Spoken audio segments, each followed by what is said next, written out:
show to the Commission a video recording. The words on the video recording, insofar as they are audible, have been transcribed into a document which has been handed to you in an envelope. However, that transcription is not signed by the transcriber, so may I replace that with another? This is Exhibit 2. Okay. Exhibit S2. Oh, yes, thank you. Are you being informed that it is signed? Yes. I'm sorry, I gave you the wrong number, Chair. It's S4. This is Exhibit S4. Oh, well, this is S2 that I have here. Yes, well, remember, Chair, the first bundle is S1 now. The Yes, second bundle is S2, is that right? yes. Oh, okay, no, I'm sorry, I'm confusing you. The video we are playing will be Exhibit S3, and the transcript of that video is S4.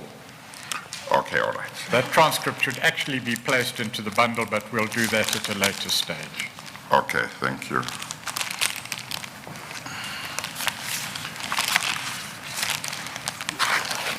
Before you start, there are just one or two questions that I want to put to Mr. Agrizzi just to round off on a question that I asked yesterday. Mr. Agrizzi, when I asked you yesterday about the total amount of cash payments per month, you asked me whether I wanted you to talk about only cash payments. I got the impression that there were other forms of payments that you wanted to talk about.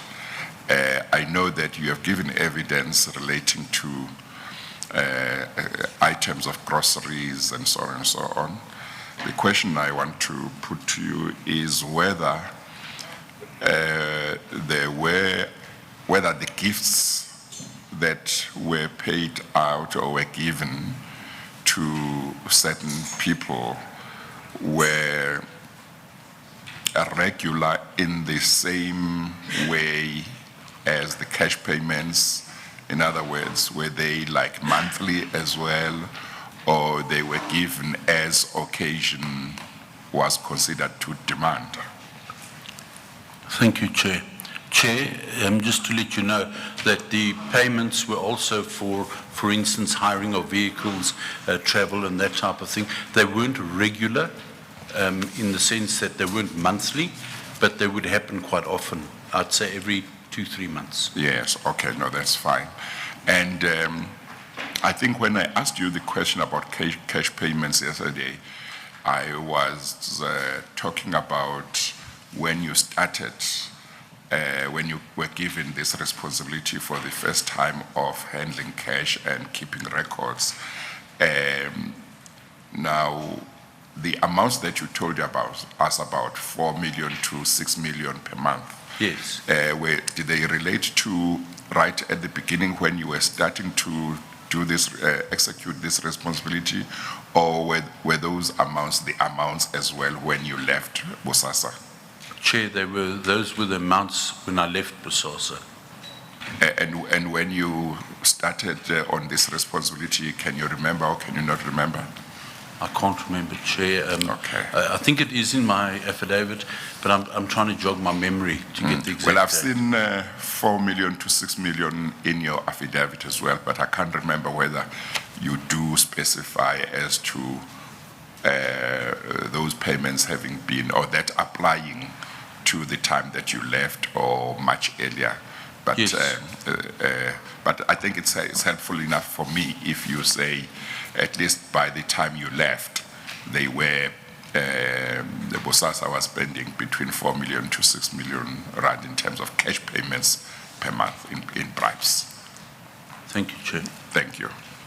Mr. Pretorius. In relation to your questions, Chair, there are a number of issues of detail and clarification that have Yes. arisen and that will Yes. arise during the course of the testimony Yes. that will require attention. Yes. It is our intention to assess the evidence perhaps tomorrow and then Yeah. do a comprehensive sweep, as it were, Yeah. of the evidence to provide that detail. But may I ask, before we play the video, just 3 questions that may Yes. clarify evidence given yesterday. Yes. We will go out of sequence now a little, Mr. Agrizzi, you'll forgive me. You gave evidence yesterday of 3 contracts at Goldfields, Correct. and these contracts were awarded or were entered into at the time you transferred from Malopo Foods to Diambu. Correct. They involved the Lebanon mine, the Kloof mine, and the Leeudoring mine. Correct. What was the approximate value of the contracts to Diambu? The only contracts that were awarded to Diambu at that stage was Lebanon and Kloof mine, and the value of them is in the region of approximately 160 million per annum. Over a period of time? Per annum. Yes, but that per annum, it wasn't a 1-year contract, was it? No. It was for longer than 1 year? Yes, it was for about 3 years, if I recall. And then, in relation to AXA, you gave evidence of payments to officials of the Airports Company of South Africa. Yes. The value of the contracts at the time the payments were made, approximate value to BOSASA, what was that value? If I recall correctly, and I stand to correction because it is a long time ago, it was in 2001 or 2002, it was in the region of about 14 million per month as well. Per month, so that would be about 180 million per annum. Right. And then you spoke about a later period in relation to AXA 2009-2010. Do you recall that? I do. What was the value of the contracts at that time? I would like to check, but it would be much more because the first contract was only for OR Tambo. The second contract was for airports nationally. We'll go into that detail when we do the review of your evidence and fine-tune the detail. Thank you. And then in relation to the South African Post Office, at the time payments were made, what was the value of the contracts then? Chair, the payment, the value was about also 180 million per annum at that time. There are other matters that we'll have to clarify or provide more detail in relation to, but we'll do that at a later stage. Thank you. Going back to AXA, that contract was it for the provision of security services, or was it for more than that? The AXA contract was initially for the provision of security services and guarding at the multi-story car park. Oh, okay, thank you. Mr. Agrizzi, we were at paragraph 12.6 of your affidavit, and in that affidavit, you say you have available a video. You've made that video available to the Commission, and the Commission has now arranged to show that video. But before we do so, can we place this video in its context? You did not take this video. I did not, but I did ask the person to take the video for me. Right. You do know that there is corroborative evidence available in relation to the content of the video? Yes. Yes or no will suffice. Yes. The video shows movements into a vault, activities in a vault, and movements in the immediate vicinity of the vault. Correct. You know that vault, I understand. Very well. And you do know the contents of the vault from your own memory. Exceptionally well. Are you able to recognize the scenes on the video? Most definitely, Chair. The persons who speak on the video, do you know them? Very well. Are you able to recognize them? Most definitely. And can you identify their voices? I can, Chair. The activities in the vault and immediately outside the vault, are those activities that are or were at the time unusual? Were they commonplace? They were commonplace. Are you aware of those activities? I am aware of those activities. All right. So you are able then to assist the Commission, as I understand it, to describe exactly what happens on the video? Most definitely in detail. All right. Do you have Exhibit S4 in front of you? That's the transcript, the new transcript. We'll provide you with a copy. If you could.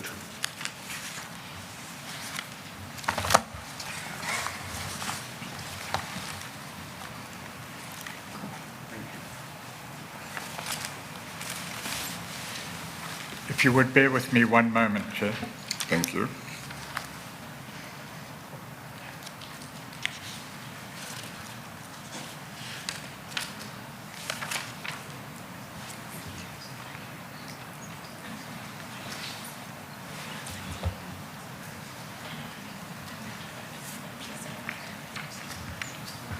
The detail on the video is related to timing on the video. When you show that video, will you just check, please, where the timing is shown? I will, Chair. So just play on a bit and see if the timing is shown on the screen.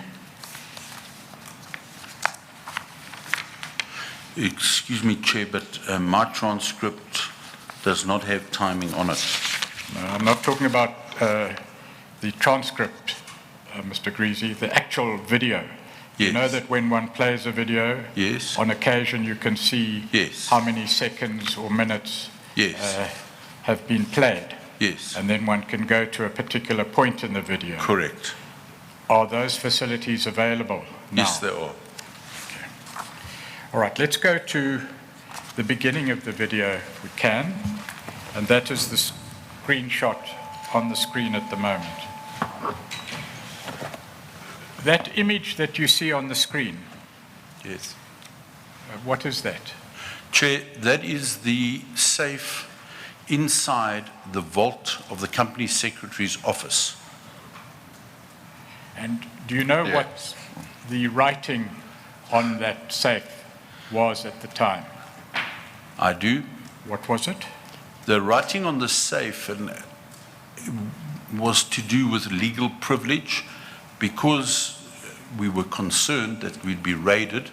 There were some documents in there, but there was mostly that was the holding place for the cash, Chair. So we had there that you would have to contact Hogan Lovells and Brian Biebuck to get access into the safe.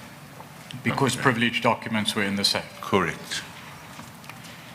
All right. Would you play then to 48 seconds, please? Well, before he does, I'm sorry, Mr. Agrizzi, the documents that were placed there, were they placed there so that there could seem to be a basis to claim privilege and therefore deny access in case there is a raiding, or they were there because that's where they legitimately could be? Chair, I must admit, I put that sticker on the safe personally and I had one or two documents in the safe there that were regarding the information that was given to me by Gavin Watson regarding the SIU and the NPA investigation.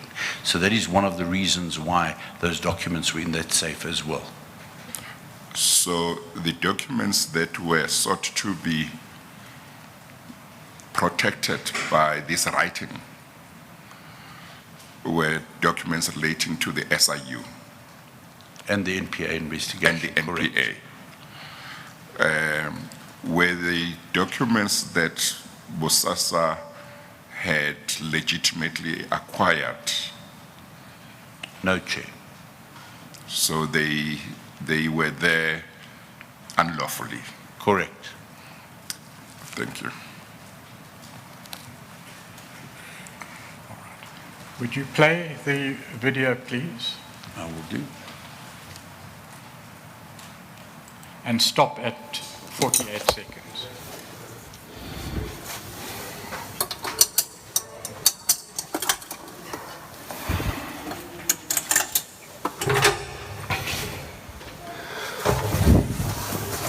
Perhaps stop there. What is shown on the video there? Chair, what is shown on the video is a person called Andries van Tonder opening up the safe, the bottom safe, taking out a box of cash.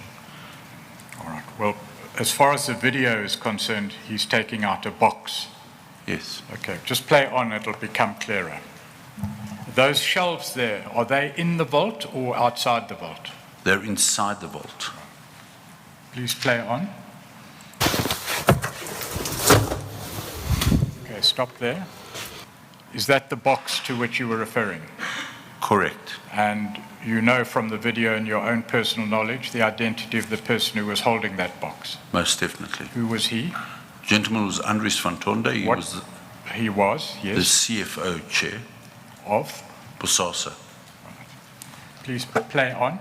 Maybe maybe you should go back a little bit. I didn't see whether the face of the person is shown or only an arm or something.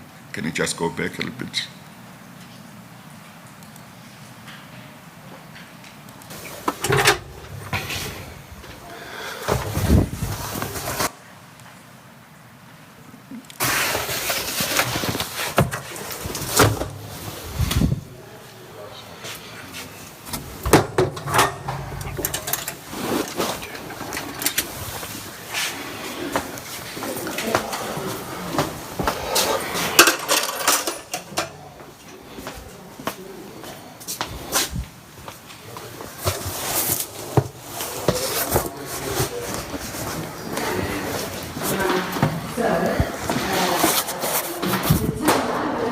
Stop there, please. Up until that point, it's clear from the video that one can't recognize the person handling the box. Correct, Chair. How do you know that that is Mr. van Tonder? Two reasons, because you hear me speaking just now, and also because I asked him to take the video. And is the person handling the box taking the video? That's right. So he was carrying out your instructions in taking Yes, the Chair. Okay, I'm sorry. Is it the person who took the video that you instructed to take the video, or is it Mr. van Tonder that you instructed to take the box out? It's the same person, Mr. Chair. And both were done at your instructions, on your instructions? We discussed it. I wouldn't say it was an instruction. Yes, but we discussed it. You knew about it? Yes. Okay, thank you. Why can't you see the face of the person handling the box, Mr. van Tonder? It was quite a heavy box, Chair, and he's having to carry it by himself. Where is the camera, or the cell phone camera? The cell phone's in his top left-hand pocket. All right. The video has just shown a person, if you could go back, please.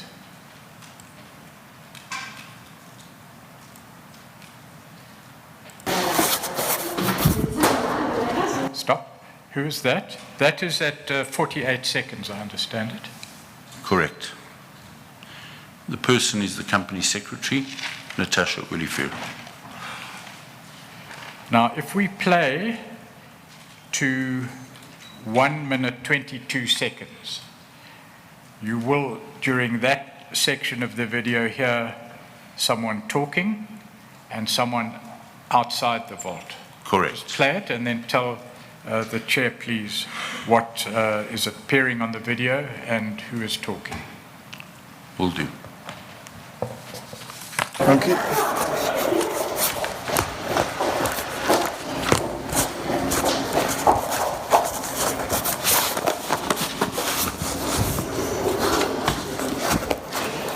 Hello. Morning, are you Andy? Good. Is that open for you? If you don't mind. Yeah. Stop, please. Chair, if you go to the transcript The words being spoken appear in the transcript. Okay. Who is the male who is talking there? Andries van Tonder. Please continue. The lady that greeted him at first is a lady by the name of Shamima Law. She works in the IT division. She's just walking past him. They simply greet at this stage. Yes. Continue, please. Goed, julle. Do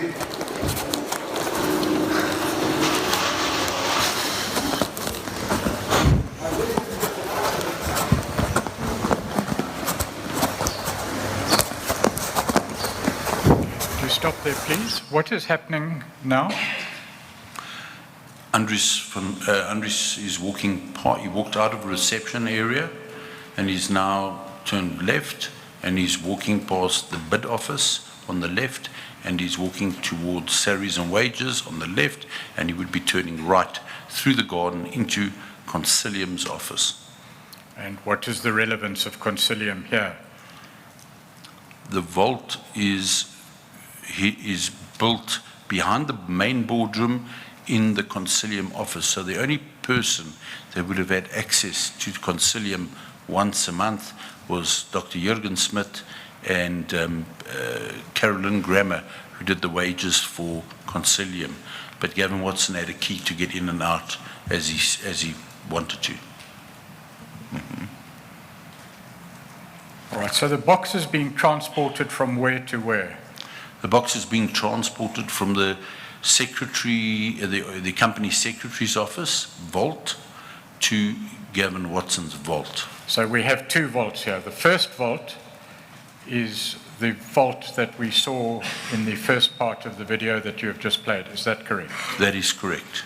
And you say that vault resides in the company secretary's office. Correct. And that person who was seen on the video, the female person, is in fact the company secretary. Correct.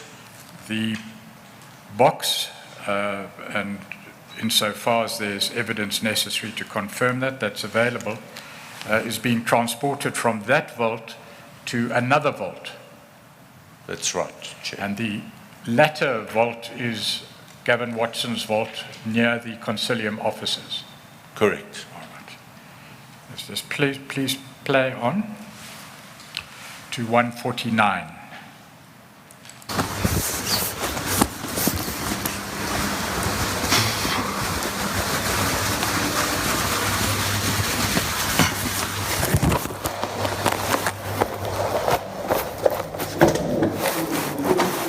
Stop at 149. What is happening here?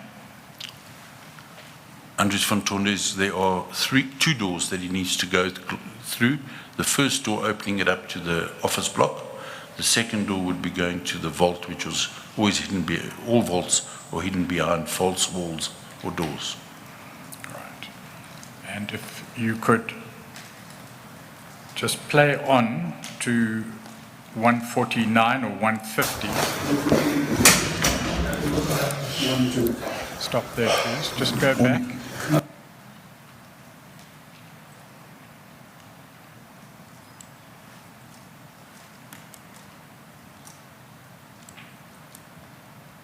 Okay, if you could replay from there. Sorry, I hope Chair. I can warn you in time to stop. But just before you see the person in the video, there's a scene that I want you to comment on, please. Will do.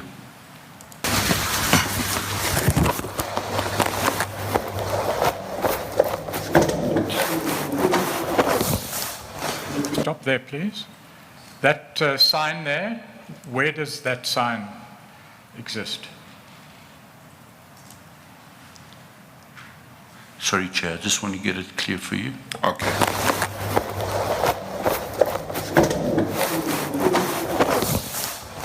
There, stop.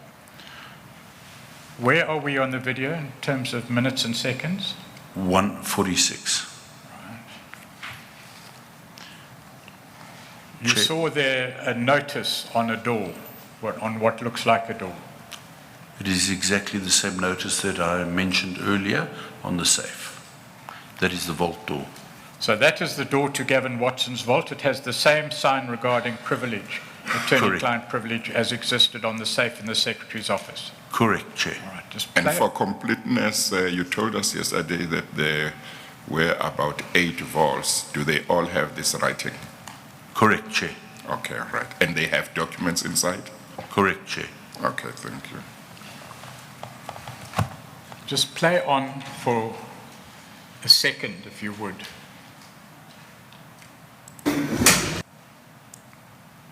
Further, please.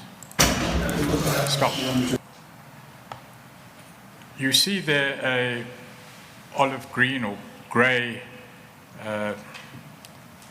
container, or cupboard, or safe. What is that? The long olive green, it is actually olive green, Chair, is what we call a drop safe. If you look carefully, you can actually see it's got an aperture in it, which opens up. Right, now that safe is the subject matter of some testimony to come. Correct. And if you look towards the bottom of the screen, you will see some items. What are those? Next to the photostat paper, if you look just underneath it with a yellow strip and a blue strip across it, those are the security bags, Chair. Right, you've Oh, given... the ones you told us about yesterday. Correct, Chair. And what is the use, just remind Chair please, what is the use of those bags? The use of those bags is to pack cash, to pay people with bribes. Go on please. Maybe just for the sake of completeness, I wanted to ask this question yesterday. At a practical level, at BOSASA, were they only used for cash, for bribes, or were they also used for other legitimate payments? No, Chair, they were only used for bribes. Okay, thank you. Right. Go on please until you see a person standing at a table. Or sitting at a table. I stand corrected. Go back please. Should be at 150.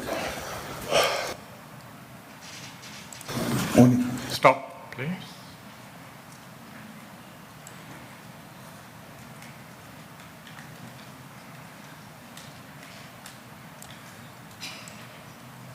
Sorry, I'm not used to this computer. Stop. Who is that person in the blue shirt? Gentleman is Mr. Gavin Watson. And where is he seated? He's seated on the left-hand side of the vault. He has a table and a chair there, and behind him is his safes. Is he in the vault or outside the vault? It's inside the vault. Go on, please. Does he say anything at this stage? Morning. I think he just mentioned, I didn't hear properly, I think he said good morning or morning to you. All right. You said he has a desk and a chair there. Is that right? Yes. Would that desk be the desk where he would count the cash that would go into the cash bags? Or, in other words, is it used for counting the cash, or does he sit there to do anything else? It's used primarily for counting cash. Okay, thank you. Carry on, please, until you see a second or two later at 152 another person. That person.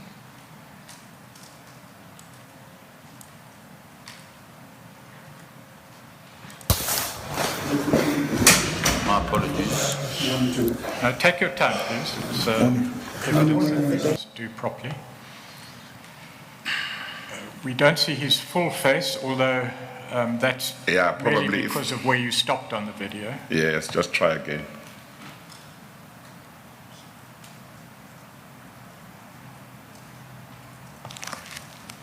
If you would bear with me a moment, Chair. Okay.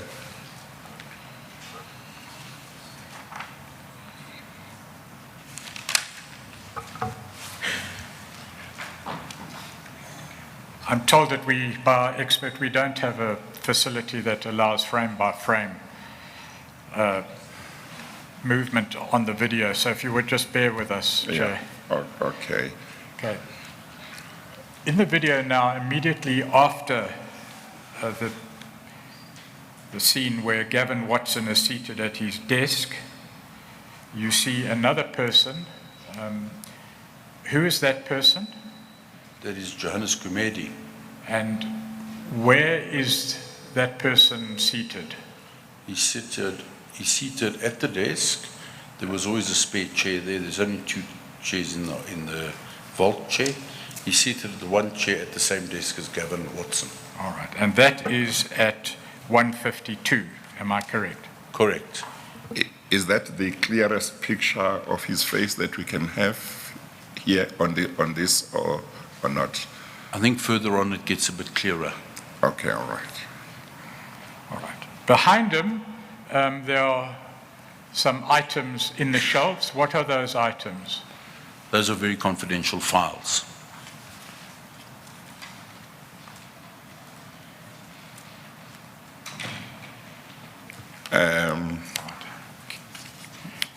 As far as you knew, would they have been very confidential, legitimate business files, or would they fall in the same category as the NPA and SIU documents that you put in the vault that you told us about earlier? Sorry, Chair, some of them would be legitimate documents. A lot of them would be shareholders' agreements, and then the unlawful documents as well. Okay, thank you.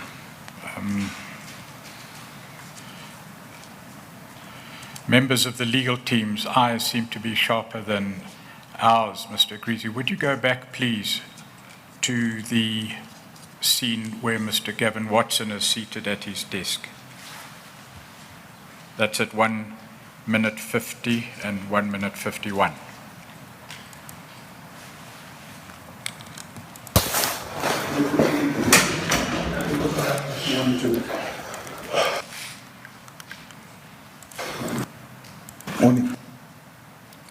Stop. I'm told that there are some items on the desk which it may be necessary to identify. If you could go back, please. Do you see immediately in front of Mr. Watson on the desk, there's some items. If you could try and stop the video there.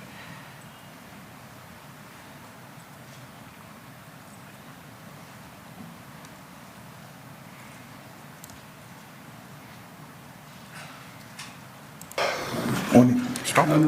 Oh, just missed it.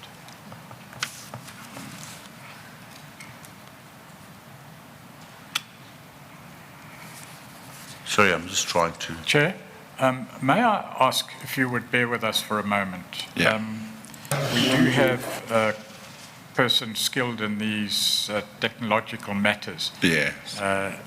He says to me that he would appreciate an opportunity to check whether we have a frame-by-frame function on this computer, which will save a lot of time ultimately, because there's a lot to play. We're 1 minute, nearly 2 minutes through a 6-minute video. And the detail later needs more precision than now. So if we could just take 5 minutes, please. Okay, we'll take 5 minutes. We'll resume at 22:11. Thank you, Chair. Thank you. We adjourn.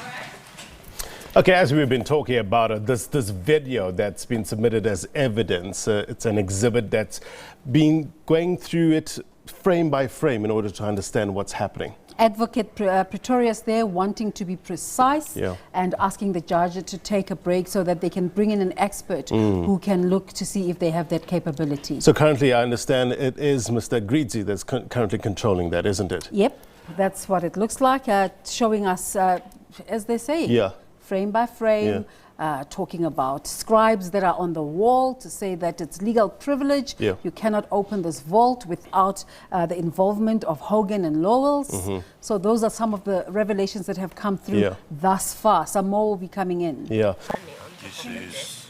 Can we switch that?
Yes, Mr. Pretorius.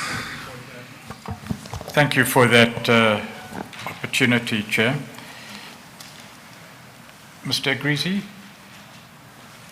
the scene now on the video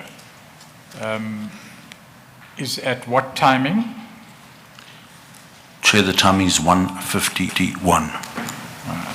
And that is immediately after you have seen an image of a person you described as Gavin Watson. Correct. And is that Gavin Watson's desk there? Correct. We've spoken about that. And it's immediately before the video moves on to a person you identified as Mr. Gumede. Correct.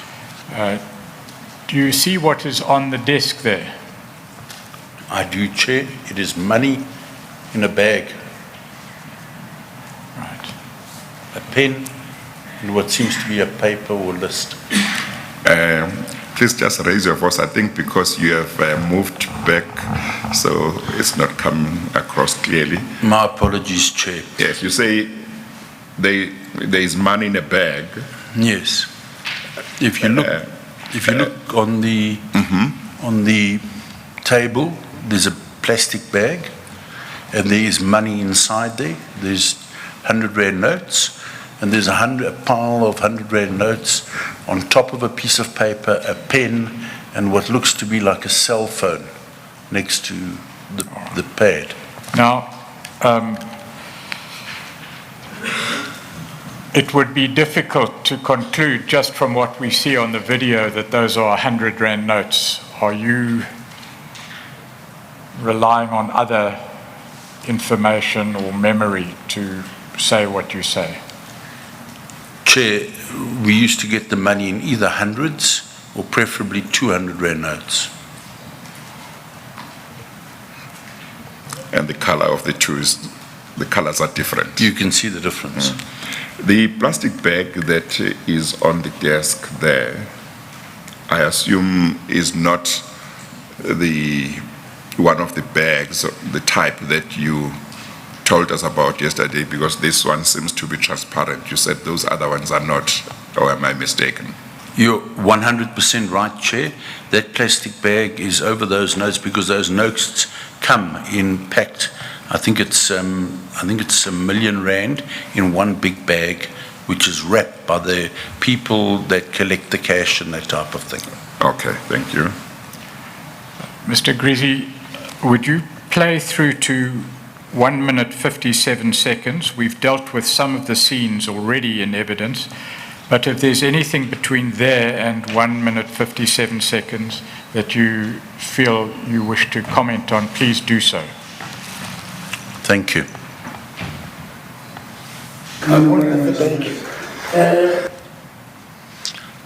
All right.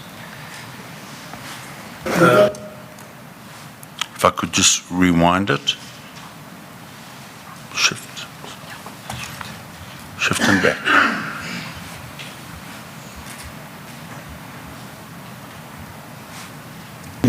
To there. Stop. Okay.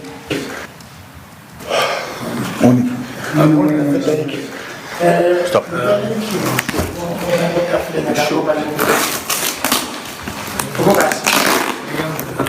Right, would you stop at one?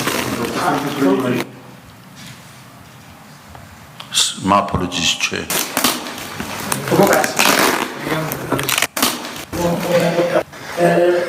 Stop.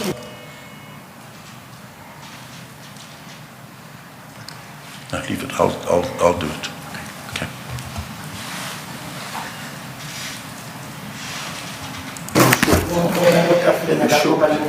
Okay, please.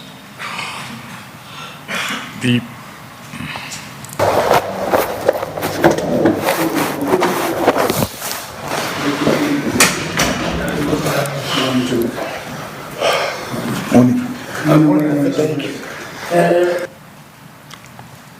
If I make a point, I think that's a slightly clearer picture of the cash. all right. And a clearer picture of Mr. Joe Gumede. Just please record what minute and second reading? We are now 157. And it's just before that Yes. that one sees the scene where you say there is a clearer picture. Would you like me to rewind it again? No, it's okay. The pictures become clearer later, so we can move on. Thank Who is you, that Chair. person at 157 standing next to empty shelves? That is Mr. Papale Shabane. Who is he? Papale Was he at the Shabane, time? he was the spokesperson. He was also the director for Corona Fleet Management, and he sits on the main board. Spell that, please. Corona. Kgwerano.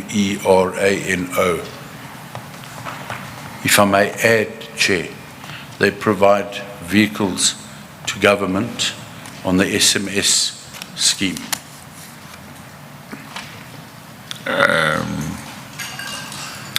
The vehicles being provided by BOSASA companies to government officials.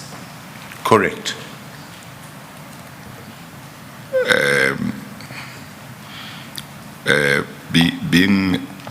Those vehicles would be given to government officials on the basis of them being donations or just for use for a certain period of time and return them after some time. Correction from my side, Chair. Those vehicles was a contract that Corona had with the Department of Transport. It was valued at about 14 million, 15 million per month, and it was to supply the management of government, various management, on a scheme where we would do all the maintenance of the vehicle over that period. So it was a contract that was awarded. That is what Corona is. Or they were not themselves bribes. It was a contractual No. thing. Yeah, okay, thank you. Don't move on, please. If you look carefully, in his left hand, the person you've identified as Mr. Leshabani appears to be speaking on the phone. Or Correct. on a cell phone. Correct. In his other hand, or somehow attached to him or next to him, behind him, what are those items? Those, Chair, are two full bags of cash. Well, Those, the items we are now talking about, the items that seem to, I don't know whether protrude is the right word, on his left-hand side. Those are the items we're talking about. Correct. you see them again. Sorry, you must say yes or no, because Sorry, Chair, yes. the record won't pick up the nod. And those bags are the ones that you told us about, which were used for cash for bribes. Correct, Chair. Thank you. And it's on that basis that you conclude that there is money in them, because obviously one can't see what is in them on the video. The reason I conclude that there is money in them, Chair, is because, number one, I know the system. Number two, the bags were on the safe. Number three, the cash was on the table.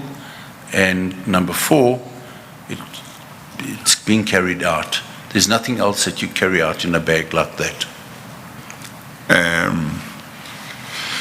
You have just sequenced the events. You said number 1 up to 4. I take it that what you mean is that when we see him carrying those bags as we see him now, that's part of a process that started with Mr. Gavin Watson at the desk, or is it a different occasion? In other words, cash gets taken out of the safe, and then that's 1, then there's 2, there's 3, there's 4. In other words, is that what you are saying is connected to that process, or to Mr. Gavin Watson when we saw him sitting at the desk, or it is the same sequence, but this might have been a different occasion? Chair, if I can elaborate as well. Number one would be the delivery of the cash.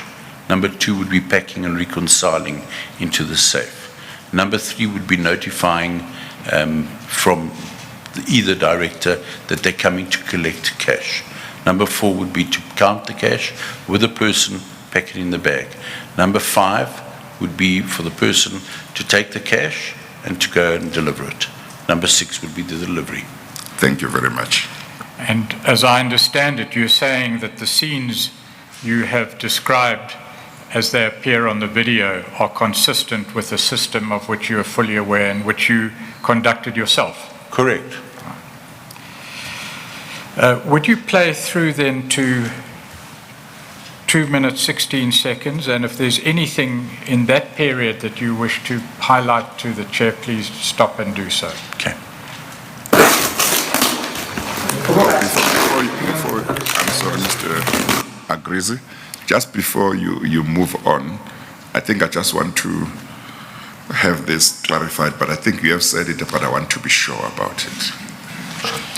Are you able to say, throughout the time that you were employed at BOSASA, whether both the times when it was called Diambo and when it was called BOSASA, throughout that time, you have never seen these bags carrying anything other than bribes? Chair, I can confirm that. And that's a period spanning close to 19 years. 19 years. So it's highly unlikely that anybody can say it was used to carry anything else. Chair, they are very identifiable. Yes. And they are probably the size of an A4 envelope, but Yes. bigger on Yes. either side. People might say, well, is it not a courier bag because you used a courier? These were specific bags that were bought only for that reason. Thank you very much. Carry on, please. You do hear some sounds on the soundtrack of the video that might be familiar to you. I don't know if you want to comment on those, but please continue. Chair, if it would assist, if I could just chip in when I see something, I would appreciate it. Yes. Please feel free to do so. If Advocate Pretorius is okay with that. Yeah. Okay. The sound you're hearing is a typical sound of opening up the box with the cash in it. It's the tape on the box that is being pulled, the duct tape. Thank you. Carry on, please.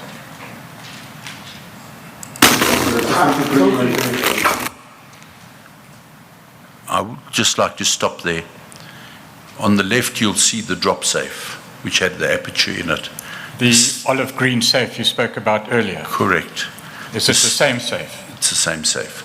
On the top of the safe, you'll see plastic envelopes that I spoke about, the bags, and that is one of the safe doors. Now, normally they would be filled. One safe would be filled, the other one would be empty. That's why there's two safes and the drop safe. We would have to drop money in the drop safe if Gavin wasn't there. Yeah. All right. I don't see, unfortunately, any of my books there, although if you look at the bottom, as a matter of fact, I do see one of my black books. If you look at the bottom, Chair, on the bottom, on the floor of the safe, you see there's a black book with a yellow kind of goldish outlining. That is one of my black books. All right. Right at the bottom shelf. Correct. There are two safes visible on the screen at the moment. Yes. You're talking about the shorter one. Talking about the shorter one, if you look at the safe, it's got three shelves. On the floor of that safe, you'll see a little black book. Yes. Can you see it? My books are very distinctive. They are black books, which are my family, my kids buy me for Christmas. They buy me the big ones and the small ones. I don't normally use the small ones for myself. I think I do have one here I can show you. But that is one of the black books in the safe. You see it at floor level in the safe. Yes. Thank you. The timing on that is 2 minutes and 4 seconds. Just pause there for a moment, please.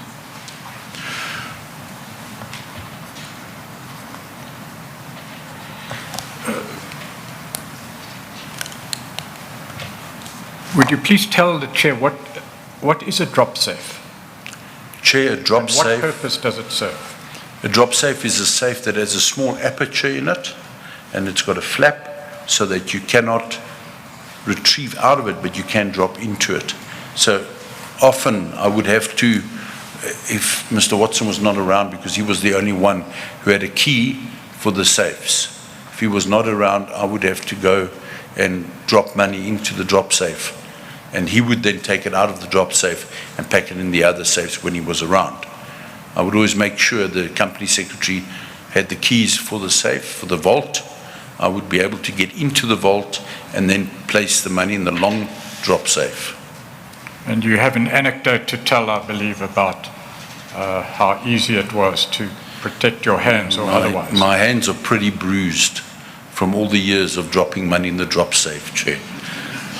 Because I don't know if you recall, there was a TV program, Open All Times, with a British program with a till that they battled to close and would always catch their fingers, and that was the anecdote. Now, the money that you would drop in the drop safe, Yes.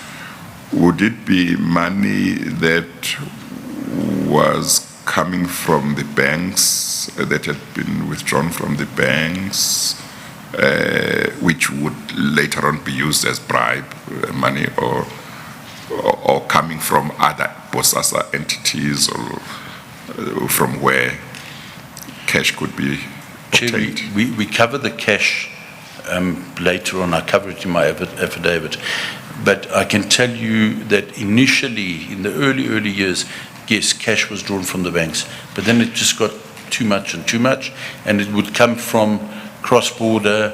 It would come from, I believe, from Zimbabwe, from sales from someone else, and some would come from betting houses. Chair, if I may say at this stage, the obtaining of cash and related laundering of money is thoroughly dealt with further on in the statement. There were various sources of cash.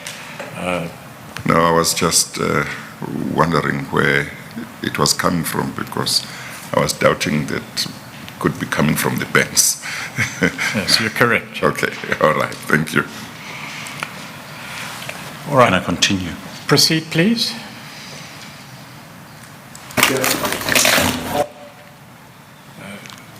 Is that Gavin Watson there that has just been shown? That's correct. At what timing? That was at 0207. Sorry, my correction, Chair, 0205. And is he carrying anything? He's carrying what looks like his money. Is there a possibility of getting that any clearer? I can.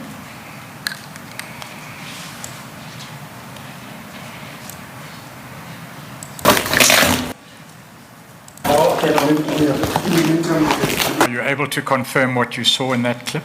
Yes, I am.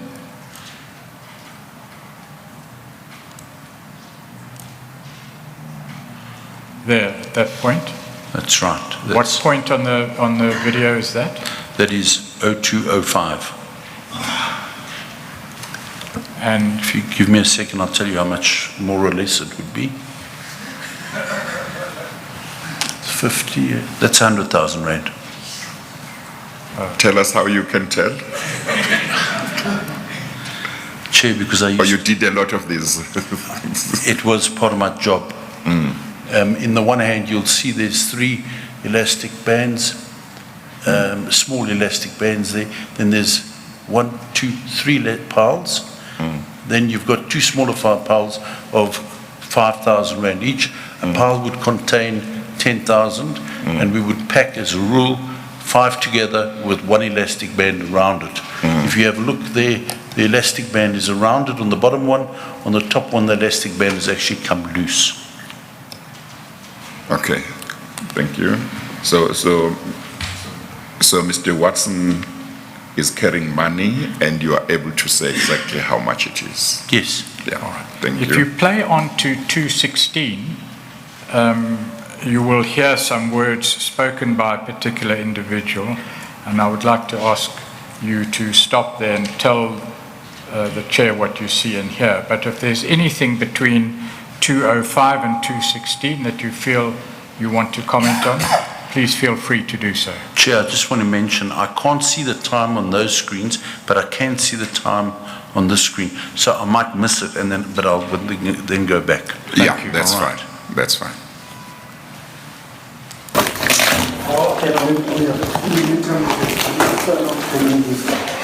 Sorry, stop there, please. Stop there, please. Someone is speaking in a language. Do you recognize it? Correct. The language is English. Joe Gumedi is basically speaking to Gavin Watson, and Papa Leshabane is on his cell phone speaking either Xhosa or Tswana. All right. Well, before... Where are you? I'm sorry. Oh, I'm sorry. So, is it correct that Mr. Leshabane, Mr. Joe Gumede, and Mr. Gavin Watson are in the same room? Correct. So when we saw Mr. Leshabane earlier on, where he was standing and seeming to be speaking on a cell phone and having on his left those bags of money that we talked about, he was in the same room that Mr. Gavin Watson was at the same time, and Mr. Joe Gumede either was at the same time or later came into. Is that right? Chairperson, there were 4 people in the room. Okay. There was Andries van Tonda. Yes. There was Joe Gumedi. Yes. There was Gavin Watson and Papa Yes. Leshabane. Okay, thank you. So now with the 4 people in the room, and now that earlier on we saw money on Mr. Watson's desk, and now we see Mr. Watson carrying cash, and you have told us how much it is. Based on your experience, would Mr. Gavin Watson's role be to take out the money and give to whoever, like Mr. Leshabane, who might have wanted to take it somewhere? In other words, would he be the one who would count the money and say, okay, this is the money I'm giving you to give to whoever you want to give to? Chair, if I can respond to that, there was a list which I was responsible at the time. There was also a list that Gavin Watson was responsible for. He would do mostly the senior staff, where he would give them bonuses in cash every month. And there was some that I would do, and Mr. Watson would obviously do cash as well. But the bigger cash amounts would all be done by Mr. Watson. Okay, thank you. Let's go on, please. You're now at 2:05.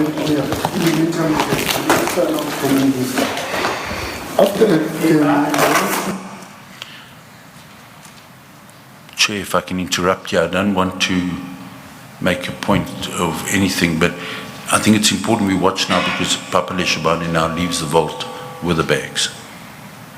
I'm sorry, just repeat that, Mr. Agrizzi. I said I didn't want to interrupt, but I just want to mention now that you will see Papa Leshabane leaves the vault with the bags. Yes. Just before, I'm sorry, Chair. Just before that, he leaves the bag. He leaves with the 2 bags. I understand it at 2 minutes 17 seconds. Just before that, another person whom you've already identified, I think as Joe Gumedi, says something. He mentions a figure. Would you try and find that, please? I will, Chair. And you will see in the transcript, annexure S4, halfway down the first page, a transcript there of what our transcribers say is being said.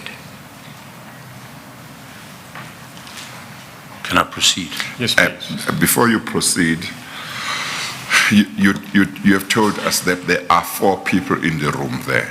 Correct, Chair. You have told us that over the 19 years or so that you worked for BOSASA,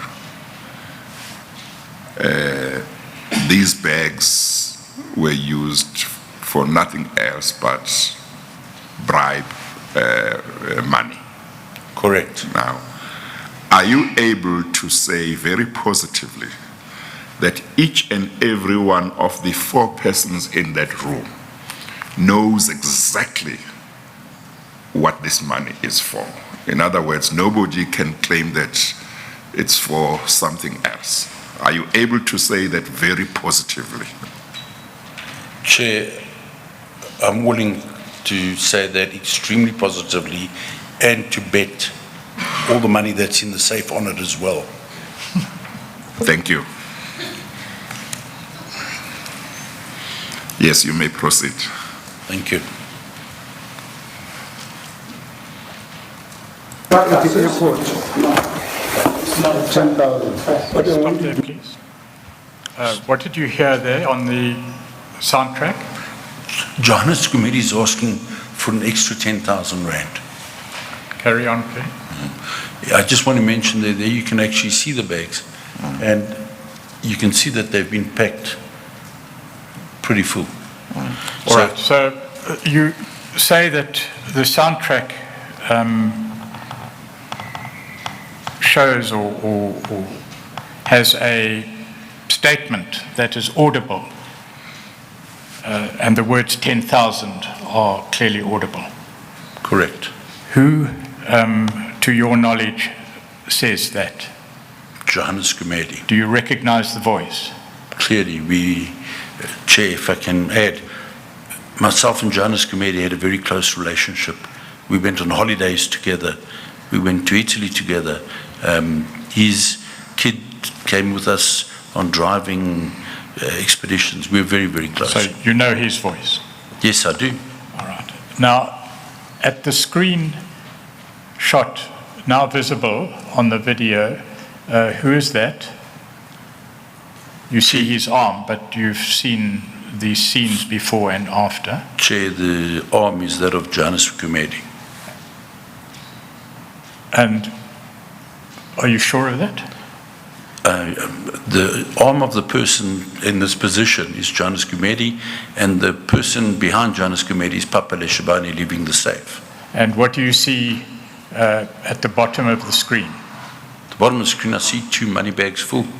Right, okay. I'm sorry, I don't see the bottom of the screen that has got, I see what appears to be some boxes in the second shelf from the top. Is that what you're talking about? No. Chair, if you count the shelves down, 1, 2, the one at 3 the shelves, Yeah. and you look slightly across, you'll see a grey bag. There's 2 grey bags together, and there's some writing on the grey bags. Oh, the one that he seems to be carrying? Yes. Oh, okay. Those must, but did you say that is Mr. Kumete? Mr. Gumedi is in the front. That's Mr. Behind him Leshabane. is Mr. Leshabane. If I can rewind it by 3 Yes, seconds, yes. I'll show you.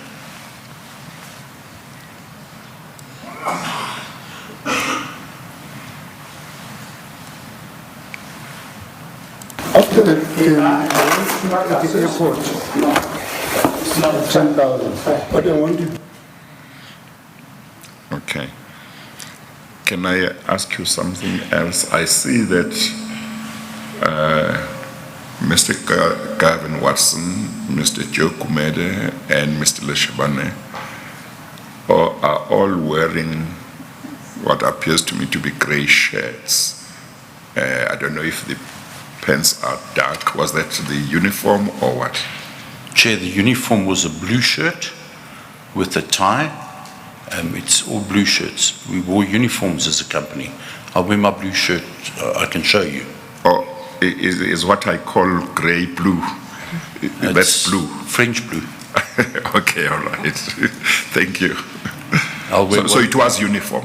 Yes, I'll Okay, wear all one tomorrow if you'd like me to. No, it's okay. Thank you. Mr. Agrizzi, then at 2:16, 2 minutes 16 seconds, and at 2 minutes 17 seconds, you've testified that you hear Mr. Joseph Gumede say 10,000, and you've testified that you see Mr. Leshabani with 2 bags behind his back. That is correct, Chair. If you would play through to 2 minutes 24 seconds, and again, if there's anything in that sequence that you wish to draw to the Chair's attention, please do so. Will do, Chair. But after that last robbery that we had, we are looking after the cargo, these 2 cargo gates. So I want to install penny patching. The only shortcoming is now.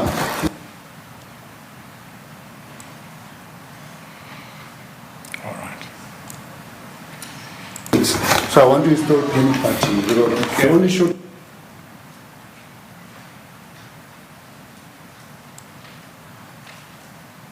Who's speaking at this stage?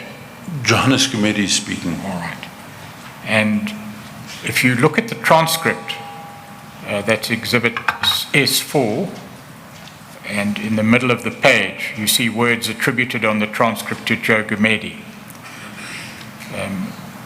By listening to the video soundtrack and by referring to the transcript, which you can accept for present purposes more or less correct, would you tell the Chair what is being said at that stage?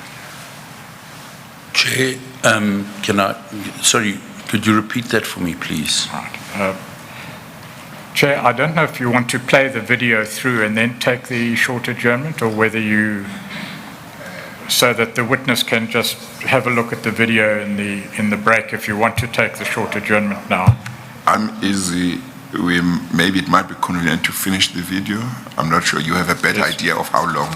We will be a while. Will be a while. Because the scenes that come later may require more attention. Okay, you would suggest we take the agenda I do. now? It will give the witness a chance to look at the words, or hear the words being said, and to look at the words being said, and then tell you when we reconvene what has happened at this stage on the video. Okay. We'll take the tea adjournment and we'll resume at 11:30. We adjourn. All right. Coming out from...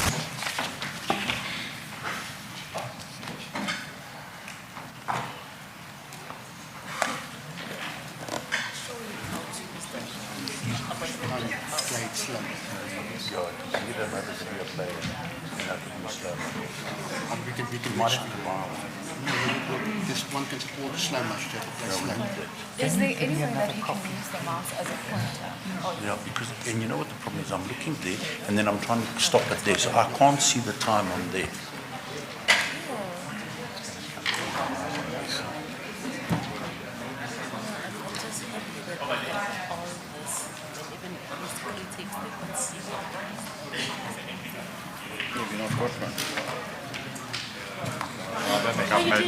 Sorry. And then this one, just one technical thing, I think that's what is where we need. We said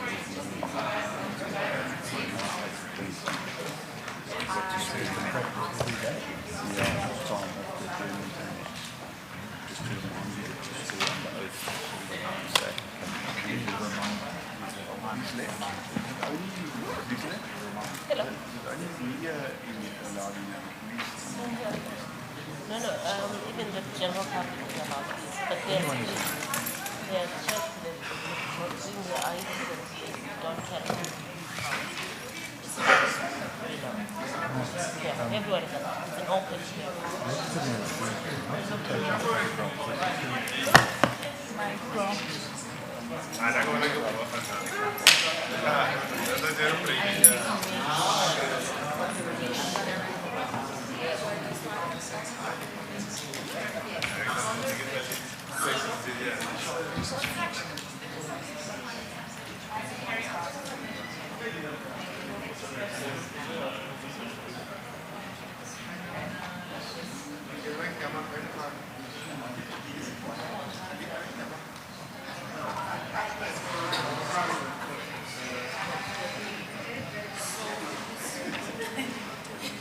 He keeps on playing.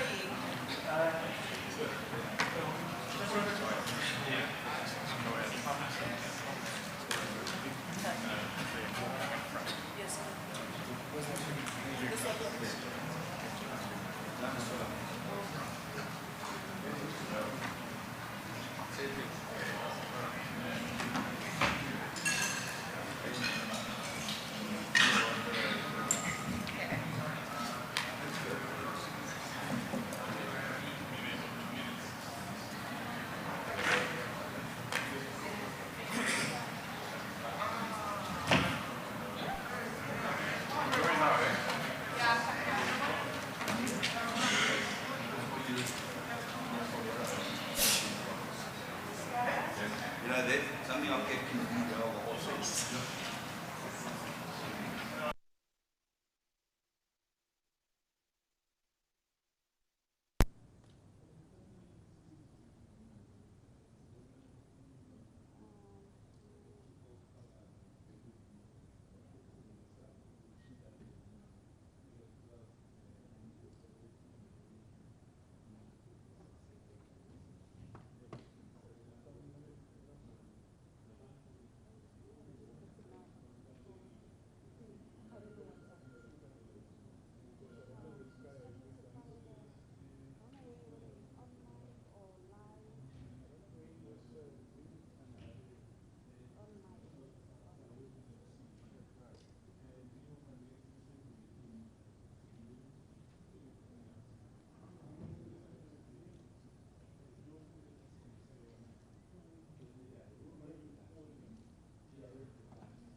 One two one two one two three four 1 2 3 4 1 2 1 2 3 4 1 2 1 2 1 2 3 4 1 2 apa kamu kagak ya 1 2 3 4 1 2 3 4 1 2 3 4 1 1 1 1 1 2 stop 1 2 3 4 5 1 2 5 1 2 1 2 1 2 3 4 1 2 1 2 1 1 1 1 1 1 1 1 1 1 1 1 1 2 3 4 5 6 7 8 9 10 1 2 3 4 5 6 7 8 9 10 1 2 3 4 5 6 7 8 9 10 1 2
contempt of court.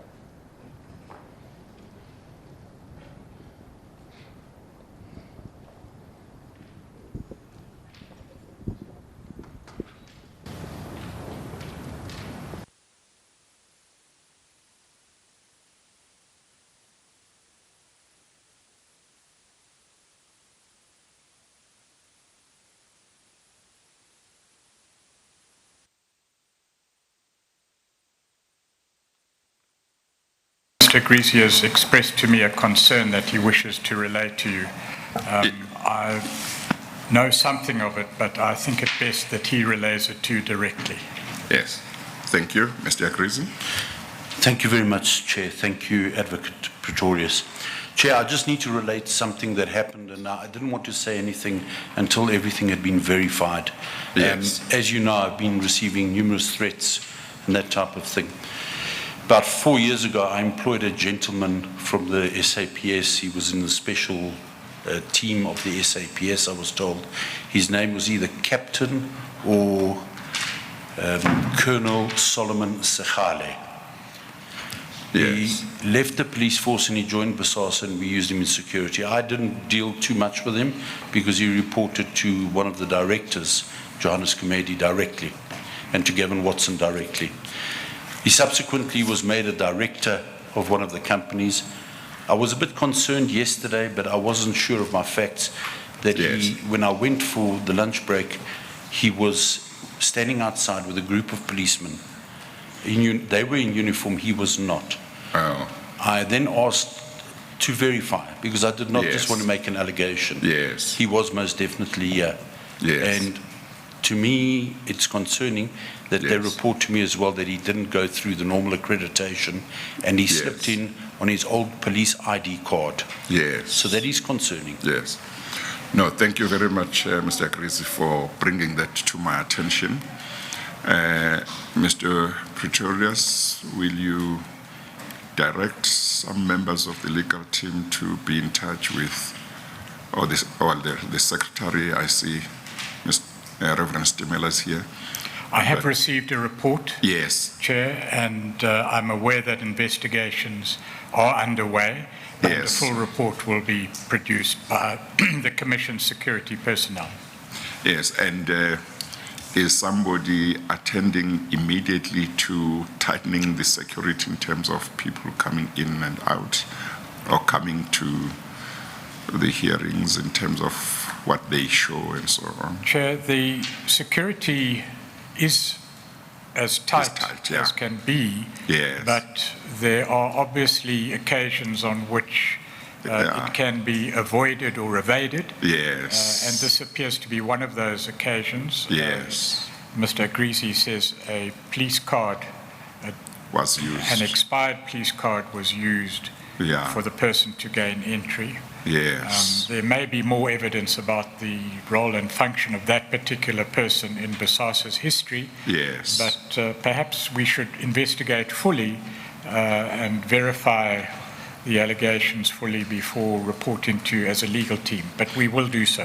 Yes, okay, please do that, and whatever steps, additional steps may be taken to minimize the prospects that somebody could go through the system using something that's not legitimate should be looked into. Yes, Chair. Yeah. And then at some stage,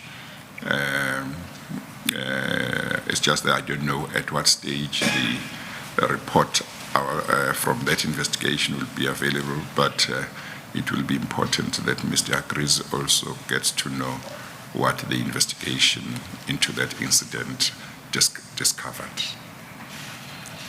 Okay, thank you. I'll take note of your comments, Chair. Yes, thank you very much. Thank you, Mr. Agrizzi. Thank you, Chair. Thank you.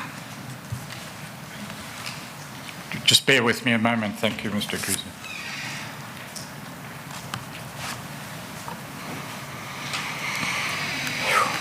All right. The video that is now being shown, or the particular frame of the video that is now being shown, where is that in time terms?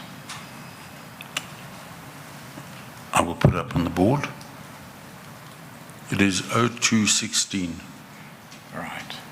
Is it possible to keep that indicator on? No, only when it's stationary. All right.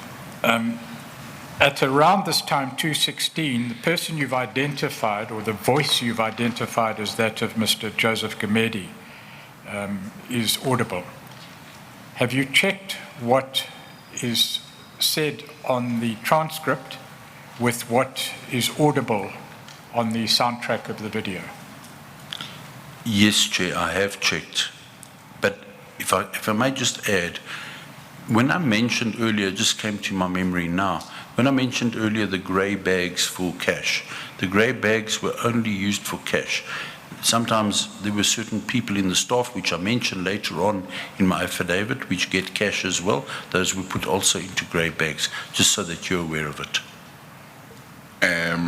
Are you seeking to draw a distinction between maybe different uses of the grey bags now, or not really? I'm trying to understand the point. Sorry, Chair. What I'm trying to say is that I wasn't 100% correct when I said to you grey bags only get used for bribes. Grey bags are used to pack. We used to give certain staff members that had to keep quiet about the cash. We used to give them an amount of 10 or 20,000 rand each. Later in the video, you'll actually hear it. And we used to put their money in grey bags as well, just for clarity's purposes. Yes, but the money that you are talking about that you would give to them, yes, was also bribes. Unlawful, was bribes. Yes, it was. So it's just that it wasn't bribe money to be paid to outsiders. It was being paid to personnel within the company. Correct. I just wanted to make that clear because I'm still under oath. Yes. So I just wanted to make that clear. Yes. No. Thank you for that. Well, I've been informed that perhaps what we should do is remind the witness on each occasion that we resume after an adjournment, that the witness is still under oath. Well, it might not be necessary to remind him all the time, provided now I inform him that until you finish your evidence, whether it's today, tomorrow, or Monday, or next week, whatever time, until you finish it, you are under the same oath that you took at the beginning. I fully accept that, Judge. Yes. Your Chair. Yes. And my wife has reminded me a few times as well. Yes. No, that's fine.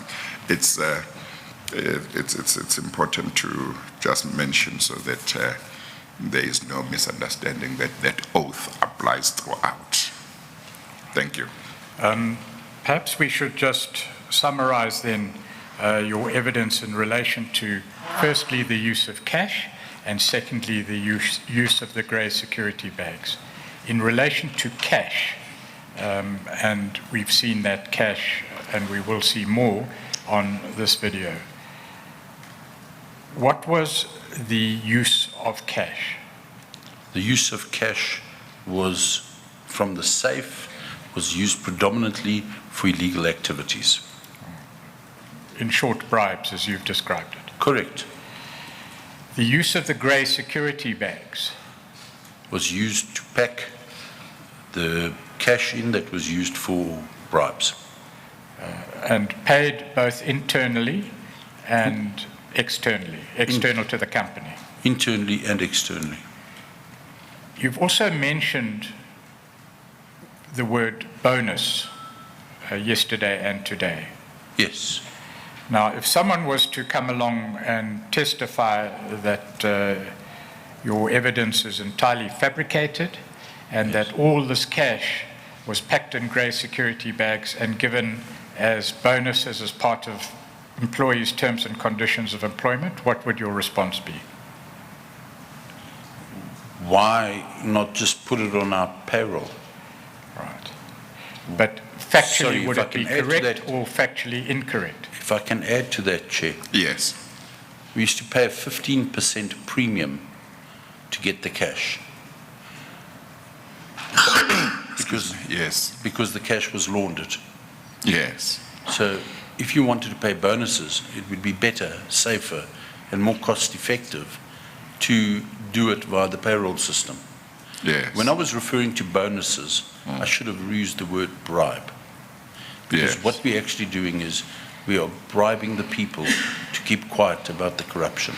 But you were using the word bonus because that's the word that was being used in BOSASA in regard to those particular ones. Correct. Some of the words used are, and they stuck in my mind after 19 years. Yeah. All right. Shall we go back to the video then, please? I'm sorry. You, in response to the first question from Mr. Pretorius in this set of questions that he has just finished, you referred to some bags being used predominantly for bribes. Are there two types of bags that you are distinguishing between here? Chair, what I was trying to distinguish was that these are not courier bags. There's courier bags that are used to courier, and strangely enough, they're also grey, but they're not the same. They are much bigger and much thinner. You can actually distinctly see them.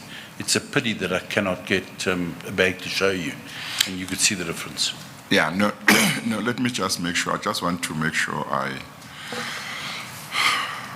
most of the time, if not all the time, when you have spoken about bags and money since yesterday, you have spoken about the grey bags that are not transparent. Correct. Now, earlier on, you said in the 19 years or so that you were at BOSASA, those bags were never used for anything other than bribe money. Correct. You stand by that? I stand by that. Okay. Now, in the first question of the last set of questions that Mr. Pretorius asked you, you said something about something being predominantly used for bribe money. Were you referring to the same bags, the grey bags, or was it a different type of bag? Chair, the grey bags. Yes. What I meant and what I think I said was that the bags would be used for bribe money. I was confused when I said that the staff that get bonuses also get them in the grey bags. You clarified it for me very nicely to say, was it lawful or illegal? Yes. And that cleared it up for me. Yes. That those grey bags are only used for bribes. Oh, okay. So that answer stands. Yes. Thank you. So, as I understand, if we may just summarize, cash in grey security bags are used for bribes. Correct. Predominantly to bribe officials outside of the company. Correct. But also to, as you termed, bribe people within the company to keep silent. That is correct. Thank you. Right, shall we go back please then to 2:16 on the video, 2 minutes 16 seconds, where you hear the person you've identified as Mr. Gumedi using the words 10,000. Correct. Can I press play? Please play it, and then if you would tell the chair what is being said in relation to the transcript. If I could just make it a bit louder. I don't think the voice is coming through. Or could I put this? Do that. Perhaps here. I have thumbs up from the okay. Audio controllers. All right. We are looking after the cargo gates. So I want to install panic button. The only shortcoming now is from there to the police station in case something happens. So just. Okay. The last words which are audible clearly are the words, "so I'm just." And if one looks at the transcript under the name Joe Gumede, page 2 of Exhibit S4, you'll see at the beginning the word or the numbers 10,000 and the words at the end of that section of the transcript, so I'm just. Can you tell the Chair what is said? And you may refer to the transcript if you wish, between those two words. Basically what I said is I need 10,000 rand to buy 2 remotes for AXA because they've got cargo gates, and he wants the panic buttons, the remotes for panic buttons that will ring into the police control room. All right. Now, what the transcript says is less than that, but you've been able to expand upon what the transcript says. Yes. And we will go back to the transcribers and see if we can get a better transcript.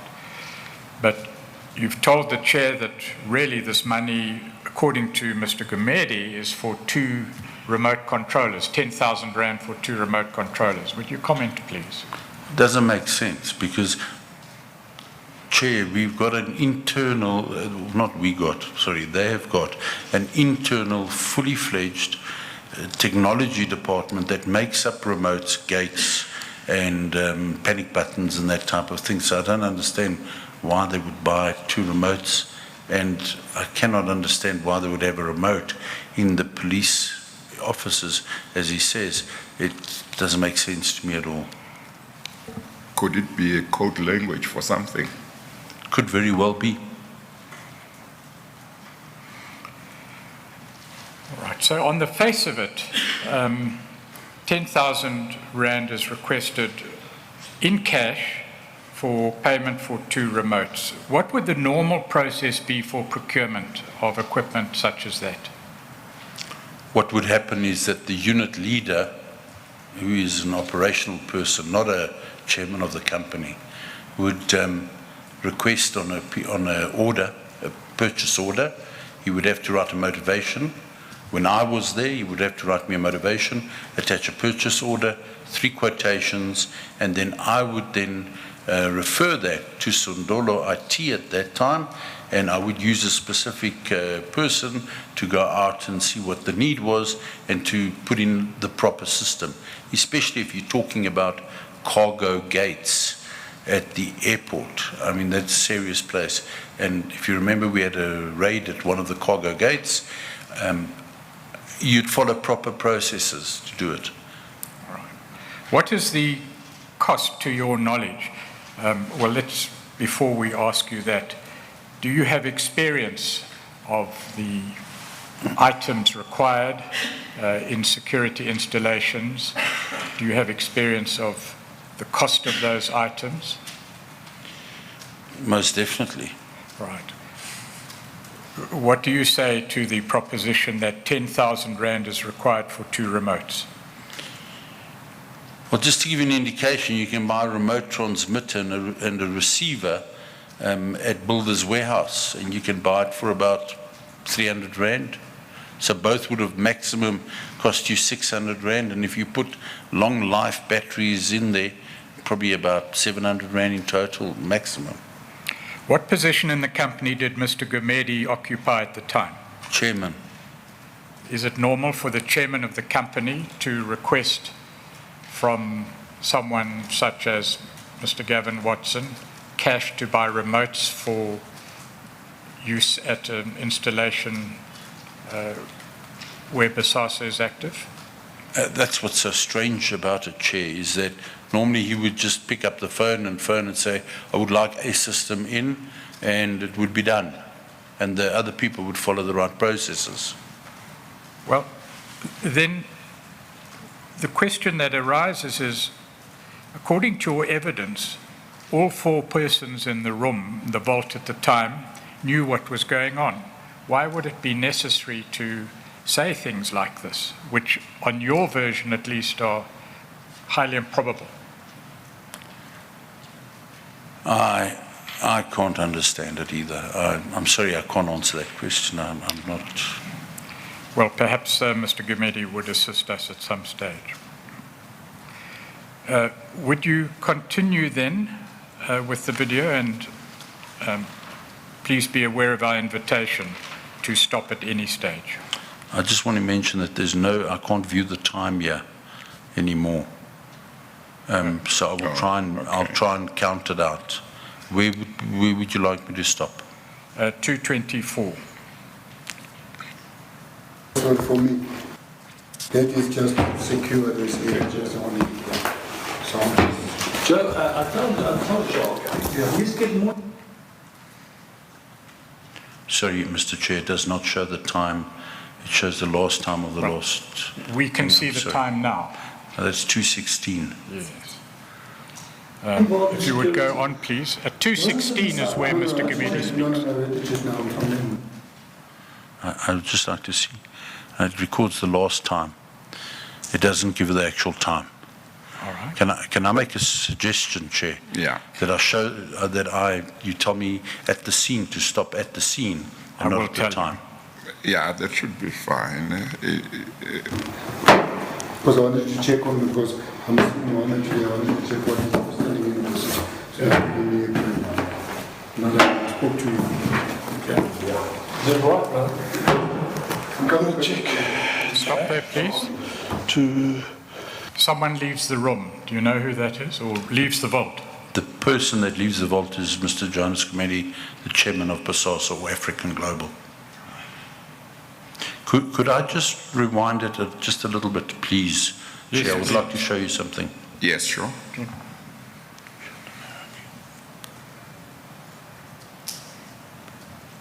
On the screen now is Mr. Gavin Watson. Now you see Joe Gumede leaving the vault. Yes. Is he carrying something? Chair, I don't want to speculate. There is a spot there, but I can't speculate. You can't tell whether it's something he's carrying or something on the door. No, I'm going to try see now. Okay.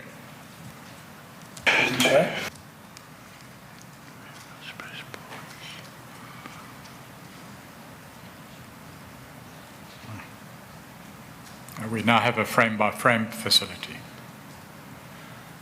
Yes, you tell me where to stop. Stop there, please.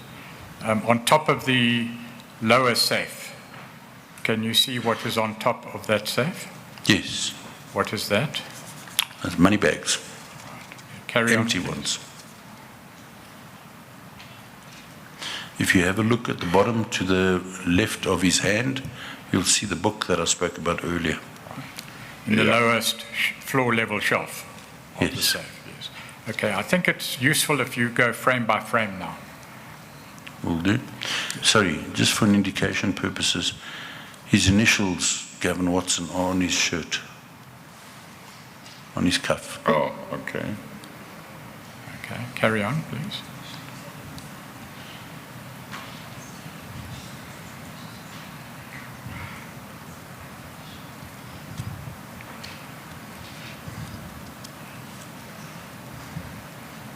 Chair, there you can clearly see the black book at the bottom. Yeah.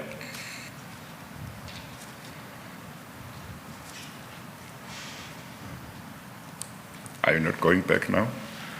No, I'll play. Can I Are you playing rewind forward and or are play? you going back? I'm going forward. Yes, please. Although it takes more time, ultimately we will save time if you go frame by frame, because then we won't be going back and forth. Correct, but So then I you will think- not hear the transcripts. Okay.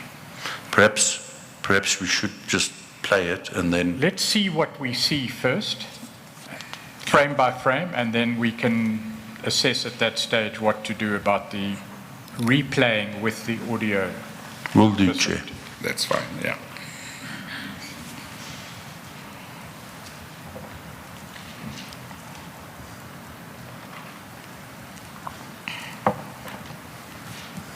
The video continues to show the interior of the vault, correct?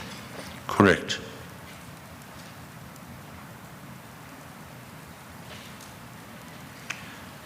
It'll be stuck on here for quite some time because at this stage, I think they're busy packing. Well, that's not a problem because what comes is clear, so let's just continue frame by frame. It may seem tedious at this stage, but it actually will save time because we won't then have to search within the video.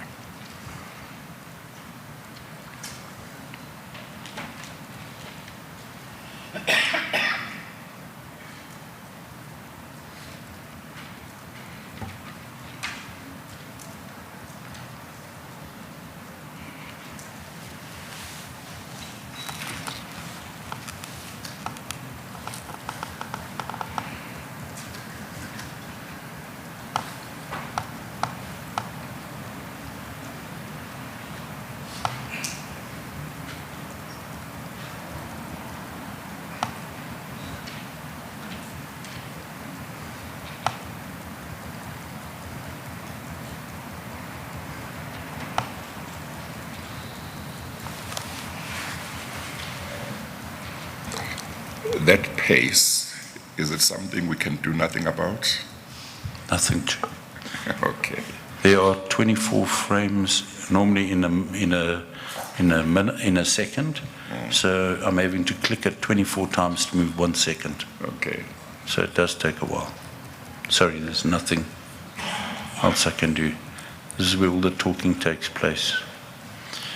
We need, in any event, to stop at 2:31, but you say that you can't control it to that extent now. But go on, please. 50. Let me just check. 1, 2, 3, 4, 5. Yeah, man.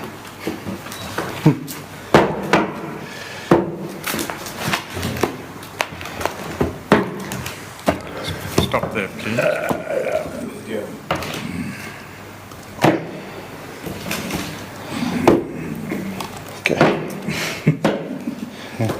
That's one bloody monopoly money on this. Yes, sir. All right. Must be 1 million. 1, 2, 3, 4. 4 multiplied by 1, 2, 3, 4, 5 million. Is that right? Turn up the volume then. They still haven't given me that 6,000 extra. Okay. But I'll follow again today. Stop there. 3, 4, 5, 6, 7, 8, 9, 10, brother. 1 million exactly. Okay. Is that the best volume? 6,000, but they still owe us. So here's got some risks. Thank you, girl. Okay, let's. Thank you. And then Patrick. Well, we are keeping people in suspense, I'm 110. afraid. Okay, what's going to happen here? Sorry, Brian, it's you not and deliberate Angelo will handle Patrick independently, okay? Okay. But you'll pay him every month, okay? Okay. Okay. All right. So if you can pay him every month, Yeah. Perhaps what you could do is from the point that the counting, what is apparently counting commences, let it play and then we'll come back to it and describe what is happening.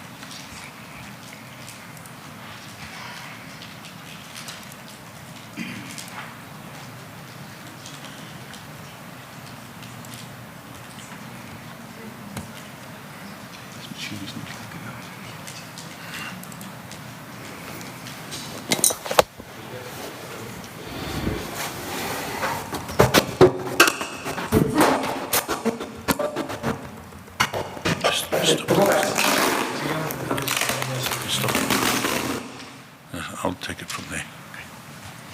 Okay. Okay, just play it at ordinary speed from there through and we can go back for the detail, please. Will do.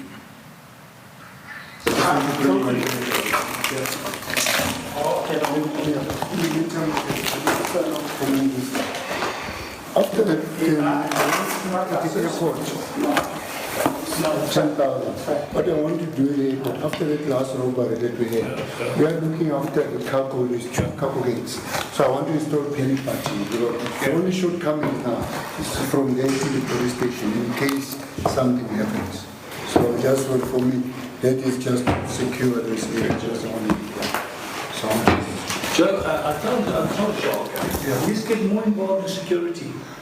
He wasn't sitting on the sideline. No, I had to check now. I had to check now. Because I wanted to check on because I'm sitting on it today. I wanted to check what he was telling me. So I spoke to him. Okay. Yeah. Is that right, brother?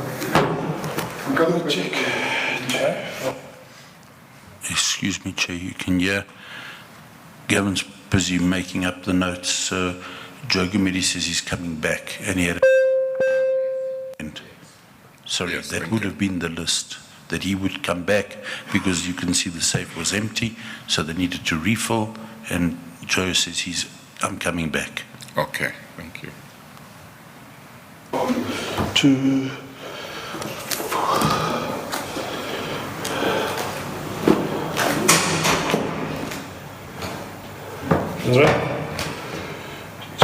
But 1, 2, 3, 4, 5, 6, 7, 8, 9, 10, 50. Let me just check. 1, 2, 3, 4, 5.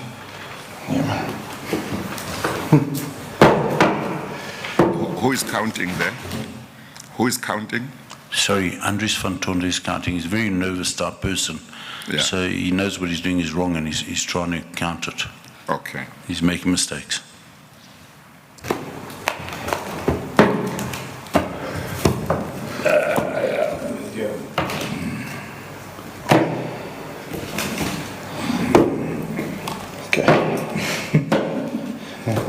That's what the monopoly money is. Yes, sir. Stop there. That reference to monopoly money.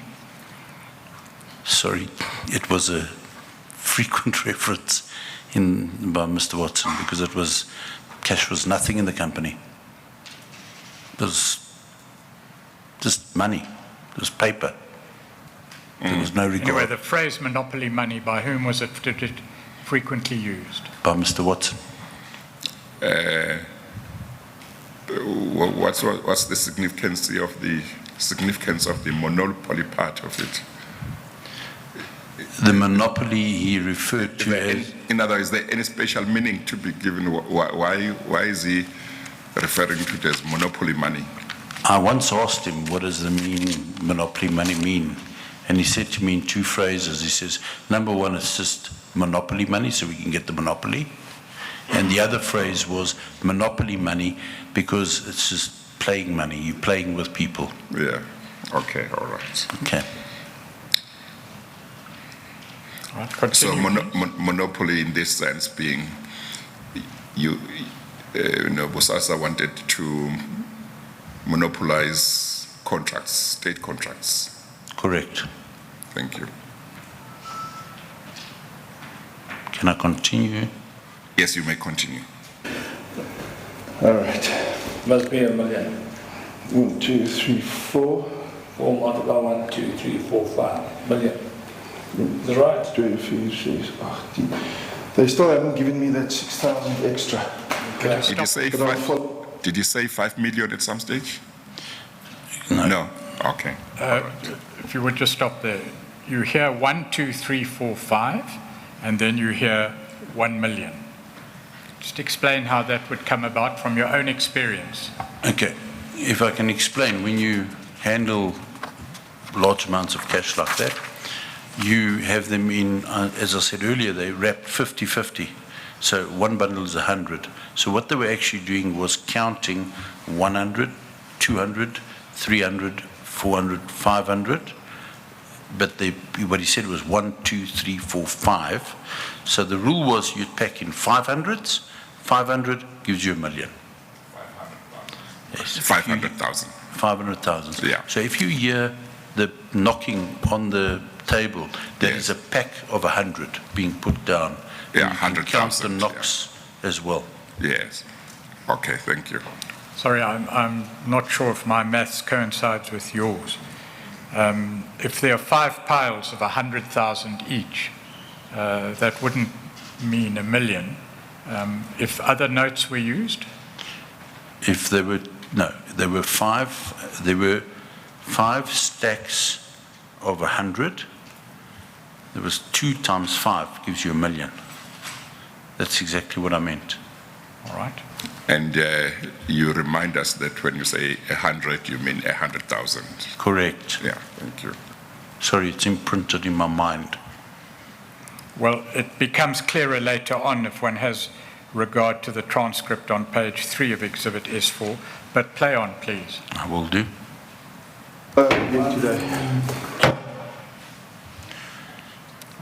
What does that show? That's R1 million, exactly. And I explained how it was packed. So that's R1 million. So you are able to tell that that stack of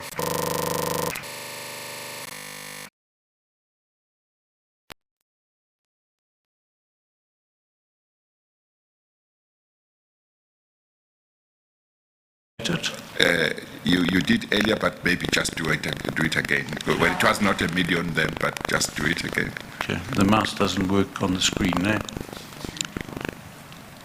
Can you see the mouse? Yes. Oh, great. If you have a look at that, that's 50. So 50 and 50 is 100. The 250s there, as I said, we always put them together, so you'd make it 100. So on the top there, you've got 200. So it's 2. If this was a full pack, there's 100. That there is 200,000. That's 50. That there is 100. And that there in total is 200,000. Okay? So it's 2, 4, 6, and I can see up to 8. I don't know where they packed out the 200, but that's how you can calculate it. Yes, okay. Just roughly. I think from years and years of doing it, you just glance at this kind of money, and it's easy to count. This is not much in the bigger scheme of normal deliveries. Yes. I'm not sure where, I'm sorry, Chair. Yes, no, it's fine. I'm not sure where in relation to the scenes depicted on the video this occurs, but 2/3 the way down on page 3 of the transcript, S4, you will see the following words attributed to Gavin Watson: 1, 2, 3, 4, 5, 6, 7, 8, 9, 10, brother, 1 million exactly. Correct. Does that coincide with what you see, or is it consistent with what you see? I think it's coming just after this. Yes, it's exactly the same. And just before you move on, please, behind the notes on the table, you see a plastic bag which is empty. Correct. That may well be the plastic bag that was seen earlier. Correct.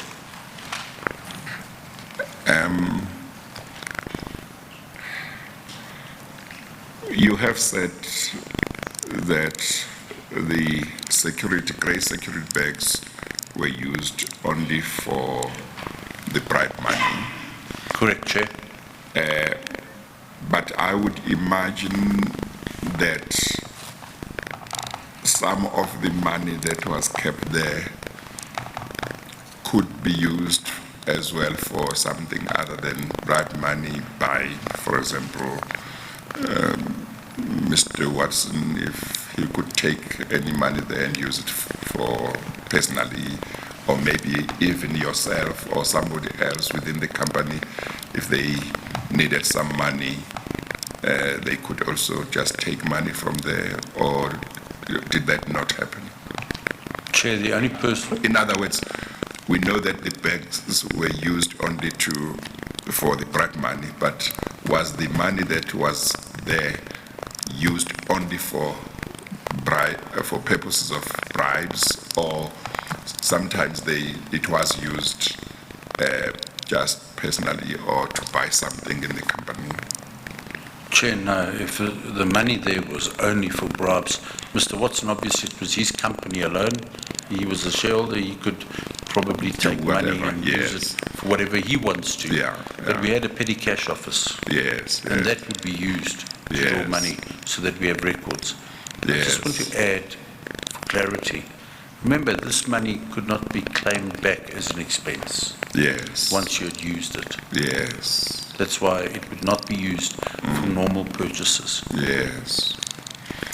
Before you go on, you described earlier a drop safe into which cash would be deposited by, amongst others, yourself from time to time. Correct. Who had access to that safe? Into the safe or into the vault? No, into the actual safe where the cash was kept. The keys for the actual safes were held by Gavin Watson and him alone. Thank you. Carry on, please. Or the company secretary, you talked earlier on about the company secretary having keys that would be to the vault but not to the safe. 100% correct. Thank you. If I can just expand, that's why there was a drop safe. Yes, Because if yes. there was sometimes there was too much money Yeah. to fit into the normal safe Yes. in the secretary's vault. Yes. 5 million rand in 100 rand or 200 rand notes is a lot of money. Yeah. We'd have to then transfer half of, or take some and just get it into the safe. Yes. Now, this money for bribes, was it only kept in Mr. Gavin Watson's safe, or were there other safes also where this money was kept? Chairman, there are other safes where money was kept, whether if it was used again in the system, but in total there are about 8 vaults at BOSASA. And sometimes money was kept in other vaults as well. When I was responsible to take over the security of it, I only used 2 vaults as a safety measure, and not the other vaults. That would be the one which had Mr. Gavin Watson's safe, and another one. How do you describe the other one? The company secretary's vault. Oh, okay. Did that one also have corruption money, if I can call it that, or that was just used for whatever money was kept in that one was just legitimate money?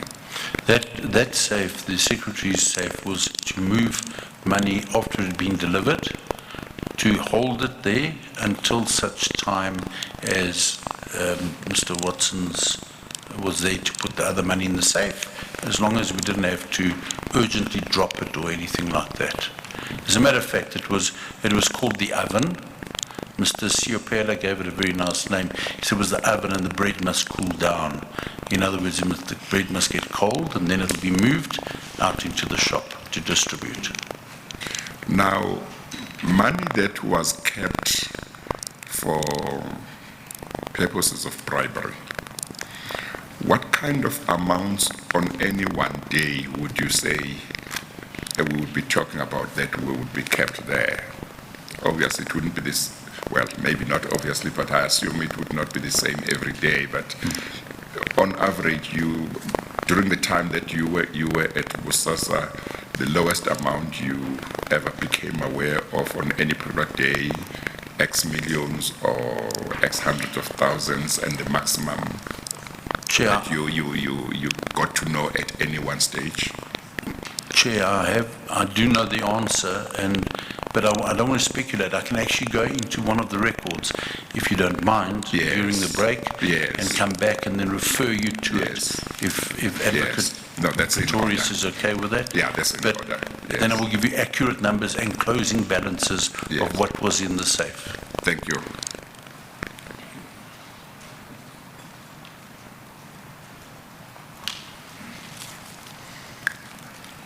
May we continue then, Chair, with the video recording? Yes, yes.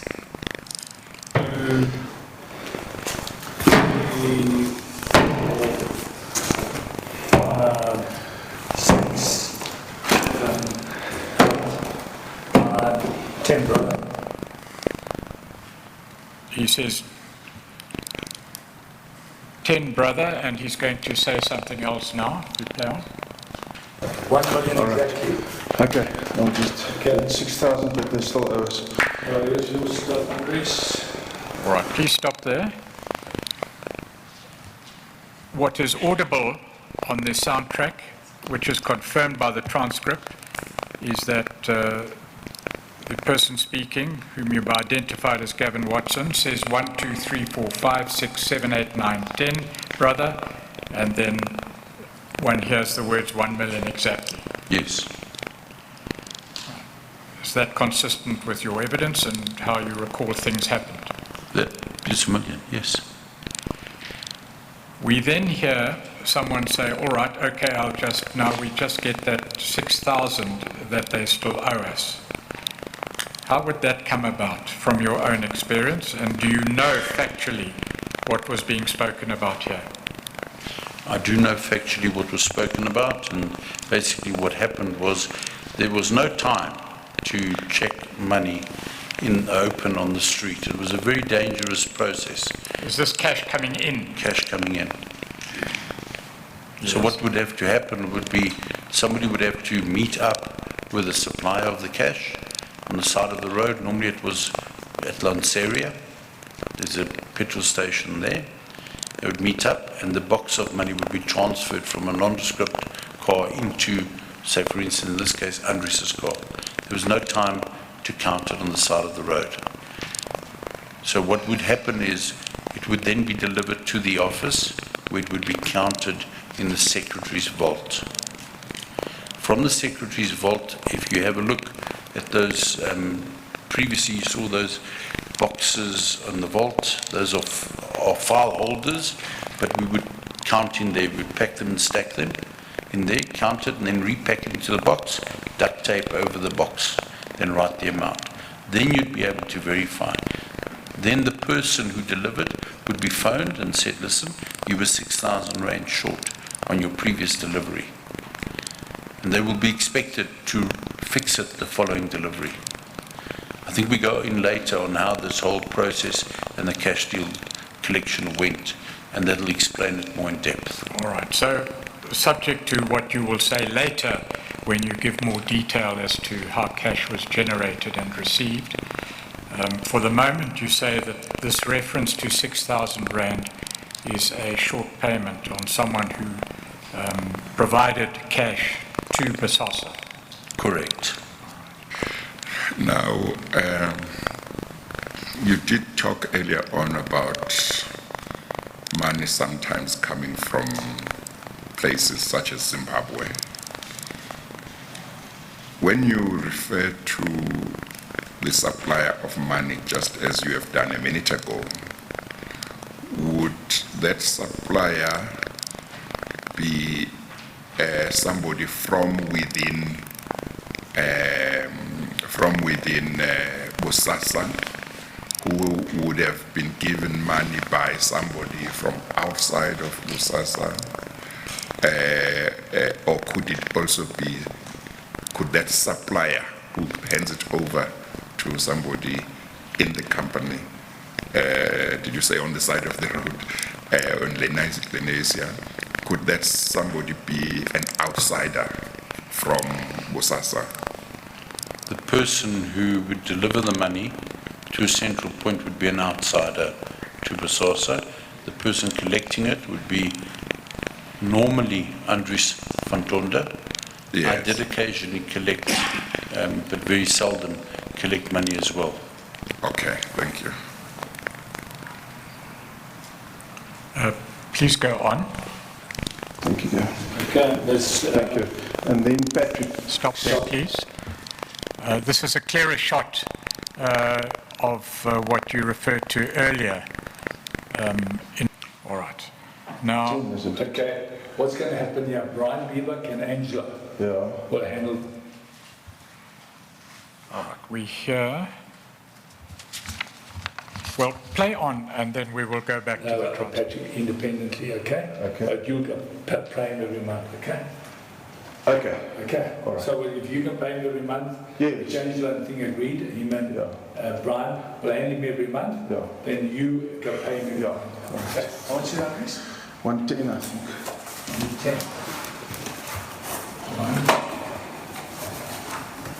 10, I just want to, I just have to quickly do the appeal. Okay. Yeah, all right.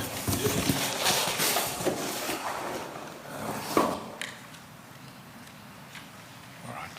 What you see on the screen once more is the person you've identified as Gavin Watson at the desk you have spoken about with piles of money on the desk.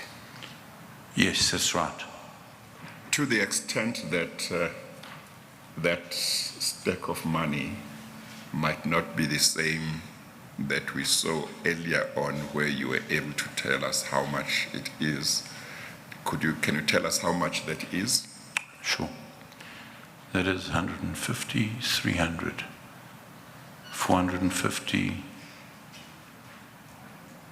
Sorry, let me just check here. 1, 2, 3, 100, 200, 400, 500, 600, 700, 800, 900. That there is 900,000. Okay, thank you. All right, continue, please. Yeah, because Patrick phoned me, that's why. Yeah, okay. All right, then. Just what can your office I'll do with you now? All right, yeah, bit easier. Is it? Yeah. Okay. All right, that then is the end of the video. Perhaps we can revert to the transcript to explain some of the conversation that took place in relation to yourself, Patrick, and other persons mentioned. Would you like me to continue? No, I want to ask some questions, please. Yeah, before Mr. Pretoria asks you some questions, how often would the safe need to be refilled? That is, Mr. Gavin Watson's safe need to be filled, and at what intervals, if you are able to tell me? The intervals are weekly. So what would happen is on a Monday, Greg Lake and Allen would send a message. What is the order of chicken for today? So we would then say, well, we need to check with Gavin, and we'd check with Gavin and then let him know what the order would be. But on average, it was weekly that it would be filled up, sometimes more frequently. Sometimes we'd change it and we'd take a bulk order in of between 5 and 6, or sometimes over Christmas period, it would even be more. And are you able to say that maybe at a particular time, the total number of people that were being looked after in codes monthly was X, maybe 20, maybe 50, at any particular time where you can remember, you say, I think around that year, that time, or just before you left, the number would have been around a particular figure, people that were being paid cash monthly. Chair, if I may, I can give you the answer in a matter of 30 seconds. If I may just flip to the annexures. Yes, you may do that. And if you could maybe guide me on which annexure it is. And otherwise we can, maybe we can, you can deal with that question after lunch, maybe. So during the lunch break, you can just check what you need to check. As it pleases you. Yeah, that's fine, together with the other question. Yeah. You remember the other one? You remember the other one? Yes. Yes, okay, all right. Just for clarity, for our sake, Chair, the questions that need to be looked at are? The first one was at any, what was the average total amount of money being kept in Mr. Gavin Watson's safe on average on any particular day? So I just wanted, maybe he might be able to say, you know, normally about so much, but it could go as high as whatever on a particular day. So that was the first one, which he will look at. Then the second one is how regular they had to refill, as it were, Mr. Gavin Watson's safe with money for bribery. If I may ask you, Chair, you also want to know how many people that actually benefited. Oh, yes, thank you, yes. How many people were being paid bribes at some stage, you know, like in a particular month. He might be able to talk maybe more for the time closer to when he left, to say maybe 20 people, 50 people, or whatever. Thank you.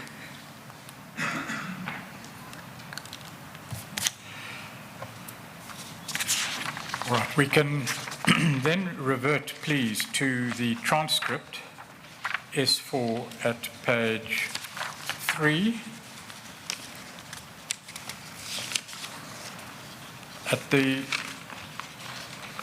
Near the bottom of page 3, the following words are attributed to Andries van Tonder.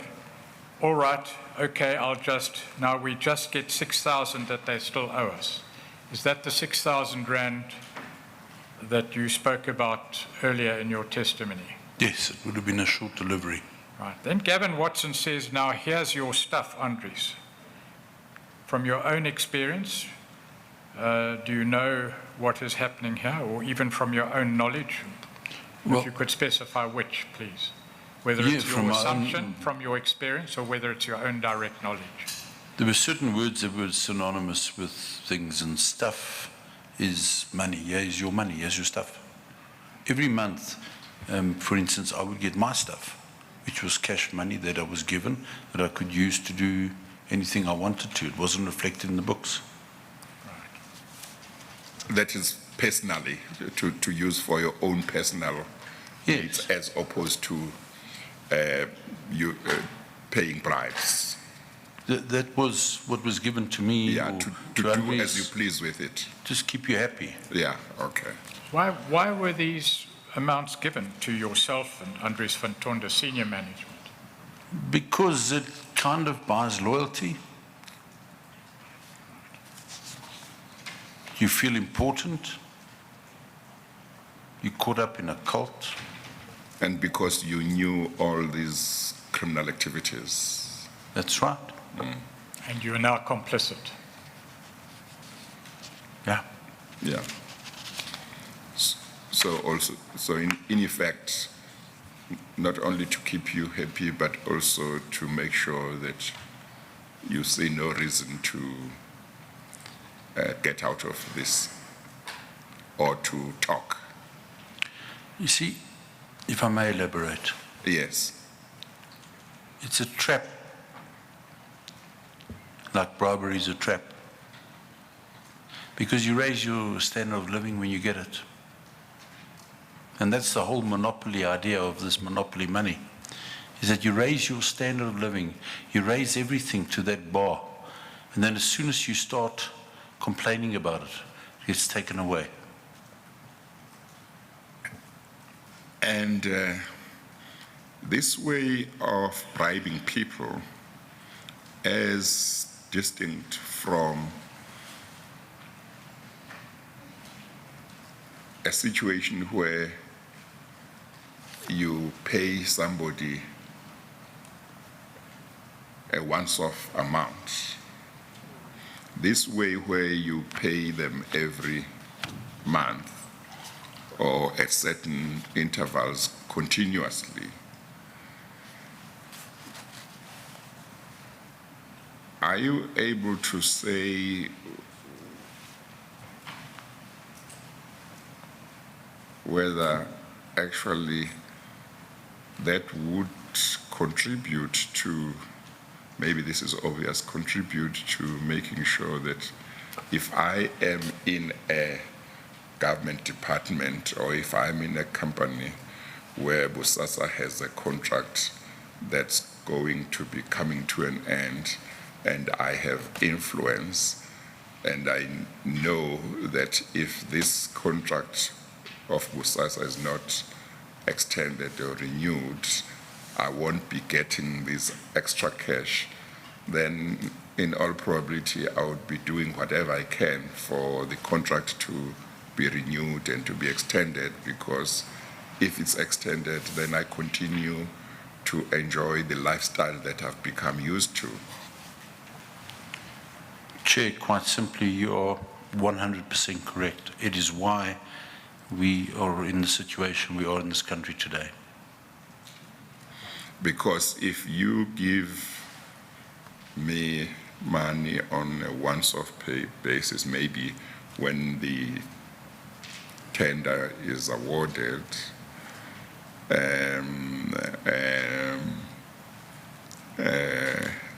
I might later on think, well, I've used that money and that's it, you know, it's gone, or I've got it already. But if it's continuous, as you say, I get used to a certain lifestyle which I don't want to change, at least not for the worse. Chair, you're 100% correct, and that's why we had to use that system, because you don't entrap somebody for life when you pay them a once-off, because they take their money and they go, and they start and they do something else. But once you start paying people, and I've realized it myself the hard way, once you start paying people bribes on a monthly basis, for as long as that they're there, you control them 100%. You see, we all know that BOSASA has been, there have been allegations of corruption against BOSASA that have been in the media for many, many years. Yes. And it has continued to have contracts within government, notwithstanding that. So this might provide the explanation, because people who may have had the power to stop the contracts didn't want to stop them because they were continuing to benefit on a continuous basis, and if they stopped the contracts to BOSASA or did not renew them, they would be adversely affected in terms of the monetary value that they were getting from BOSASA. Chair, you've hit the nail on the head. It's so true. And there are plenty of people affected. Thank you, Chair. If you go to page 3 of the transcript of the video we've just played, again, for record purposes, Exhibit S4, to the bottom of page 3. Before we refer to the name mentioned there, may I ask you a question? Yes. Did you know from your own knowledge of payments made to a person with the first name Patrick? There were 2 Patricks. Yes, I'm aware of them. Who were they? One is Patrick Littler, who was an operational leader. The other one was Patrick Gillingham. And Patrick Gillingham who was he at the time? Patrick Gillingham, at the time when this all started, was the CFO of the Department of Correctional Services. Right. Before you go on, do you know whether or not, and from your own knowledge, please, whether or not money was paid to Patrick Gillingham? Most definitely, money was paid to Patrick Gillingham. I was involved. Right. And you'll come to that detail later? If need be, yes, Chair. I'm sorry, Mr. Pretorius, can I just go back to what we discussed 2 minutes ago? Yes, Chair. During your time at BOSASA, are you able to say, to give an estimate of about maybe how many government contracts BOSASA might have had, let's say during the 5 years preceding your departure from them, or maybe the past 10 years. I mean, if you are not accurate, I don't mind. I just want to have an idea. Could it be something in the region of 10, 20, or are you not able to say? Chair, what I can tell you is I can't count all the contracts in the back of my head now, but what I can tell you is it was every single contract. Yes. Either way, every single contract was tainted with bribes and corruption. Well, I was actually going to come to that, to ask whether of the contracts that BOSASA had during your time, maybe particularly 10 years, the last 10 years before you left, are you able to say, look, really, there wasn't a legitimate, any legitimate contract that BOSASA got from government or any government entity? They were all based on corruption, bribery, and so on. I wouldn't say that they were all awarded only because of corruption, but once they were awarded, corruption crept in because somebody would have to be looked after. Yes, but what about extensions and re-extensions of contracts? Would the extensions, in your experience, have largely been influenced by bribery, or you are not able to say? I would say that most extensions were largely affected. I would really have to sit down and work it out exactly. Yes. Yeah, but you think most were influenced by corruption? Correct. Okay. Or maybe one could put it more neutrally to say whether or not the extensions came about as a result of bribes might be one thing, but would you be able to say that where contracts, BOSASA's contracts with government departments were to be extended, more likely than not, there would be people that would already by then be recipients of bribery? Most definitely. Thank you. Just to clarify in that respect, there would be the stage where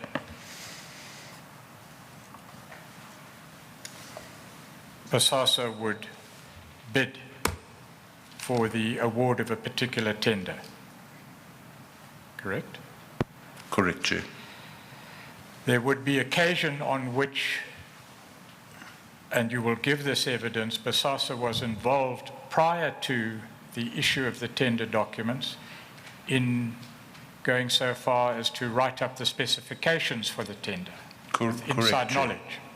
Correct.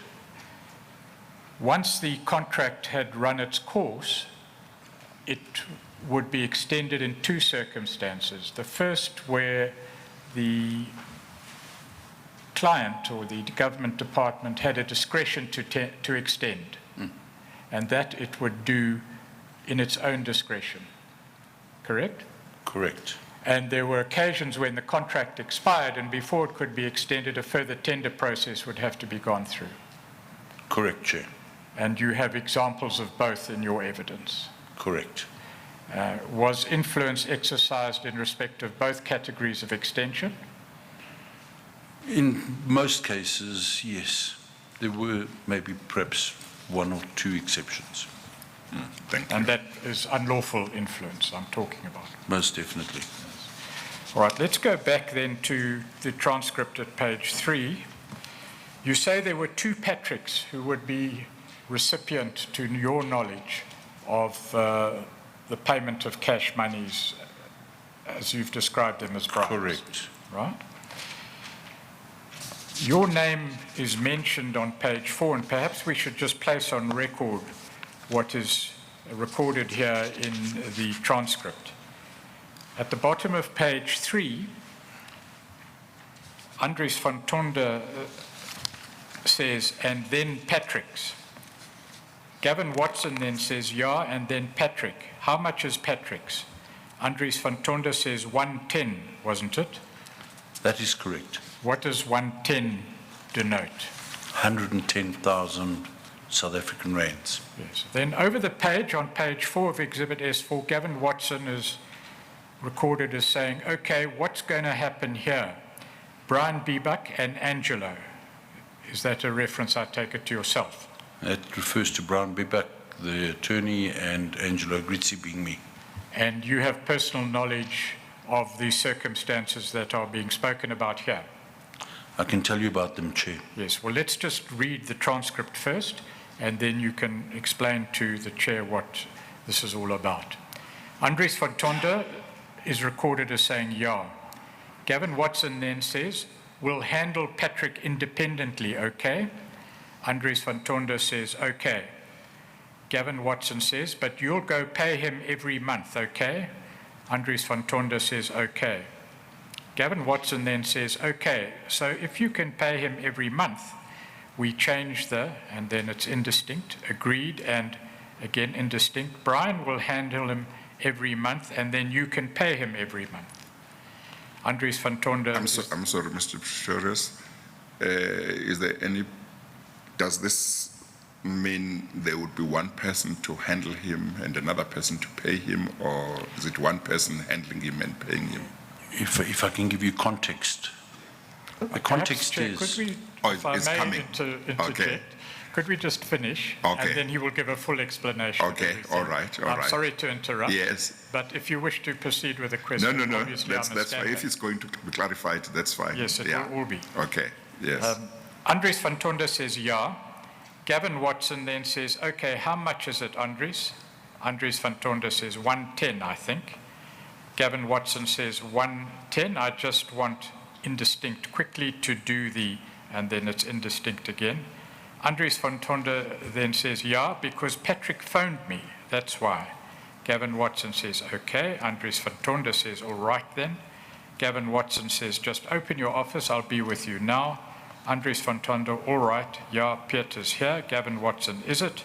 Andries van Tonder, yeah. Gavin Watson, okay. And that's the end of the transcript on the video. Bear in mind the question of the chair as to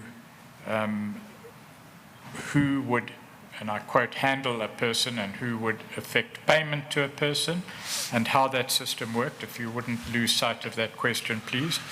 But having Well, said that, I thought, Mr. Pretorius, you said the context would come from this.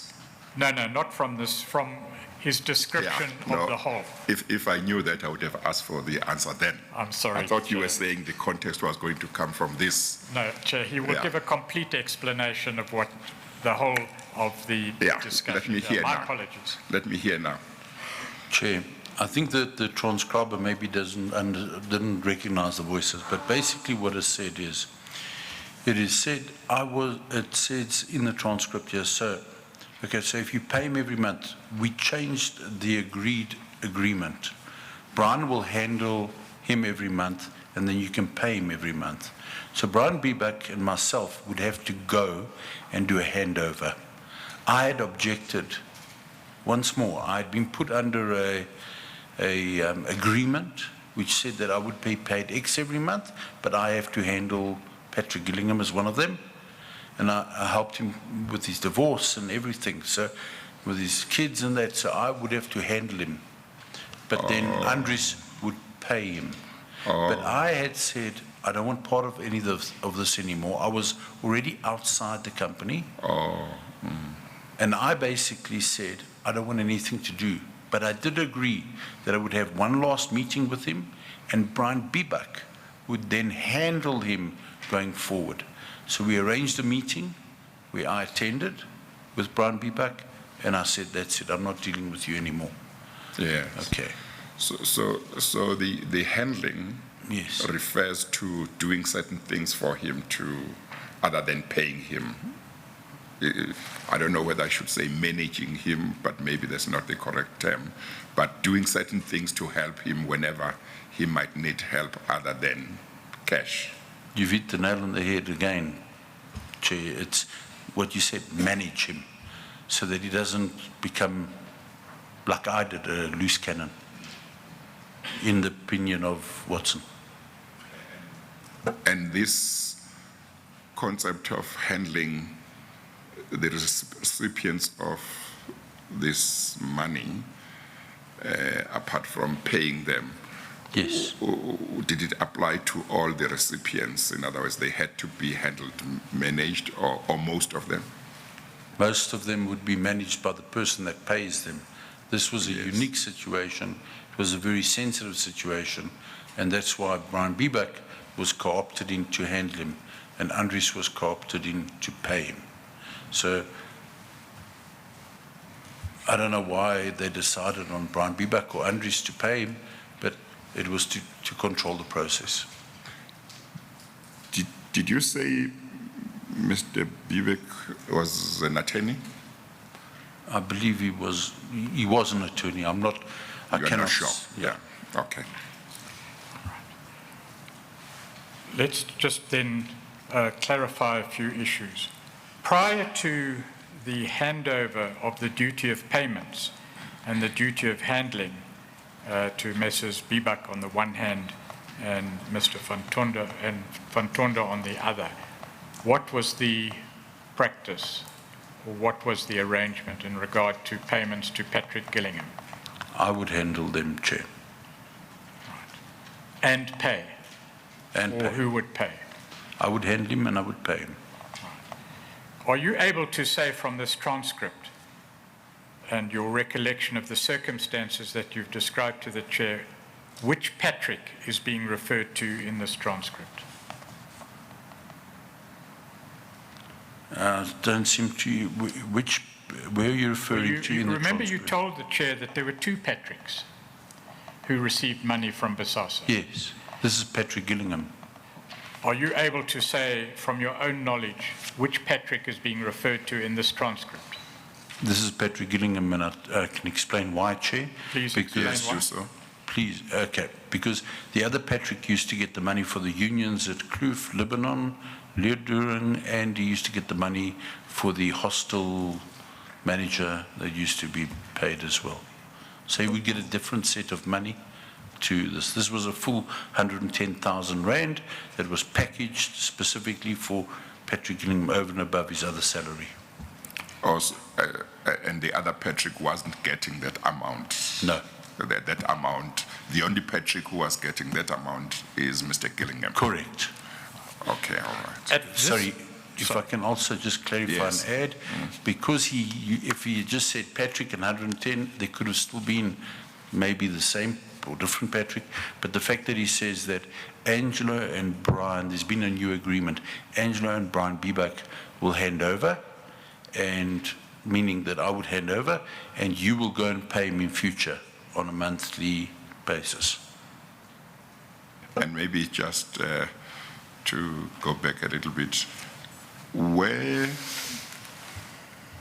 a person such as yourself was the one assigned the responsibility to pay a particular recipient, was that person required to be the one who hands the cash over physically to the recipient, or could they give it to somebody else to hand it over?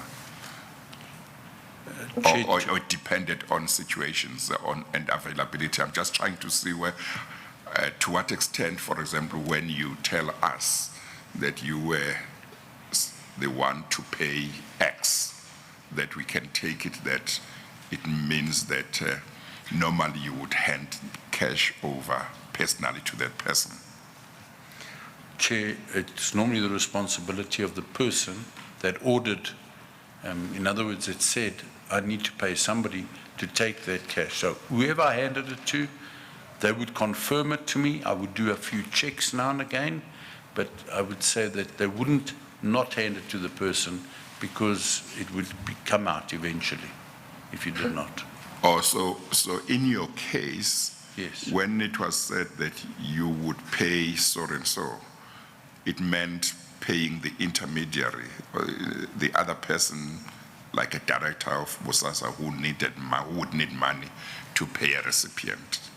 It didn't mean that you were the one to physically pay the ultimate recipient. You're correct, with one exception, that sometimes the person wasn't around and I would have to pay the recipient directly in various cases. Okay, thank you. And you will specify such occasions in your evidence to come? Yes, I will.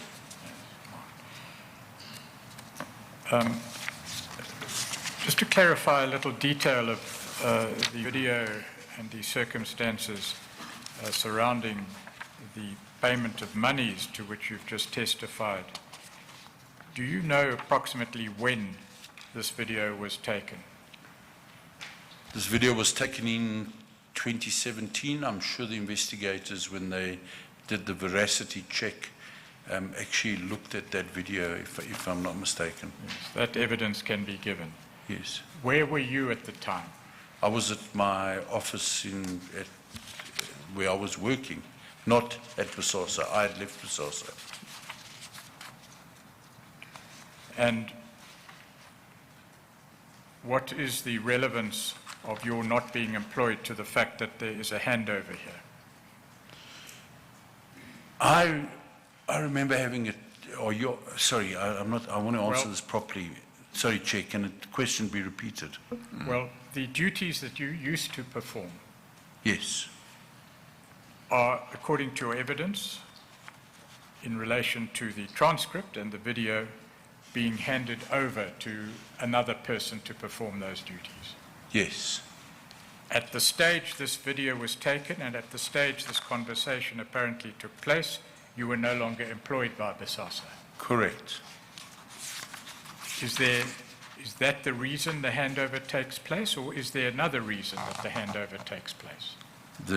I was handing it to a point, and then I didn't want to deal with him anymore, and that's why the handover took place. Right. Was there any stage after the termination of your employment that you continued to be involved in the payment of monies?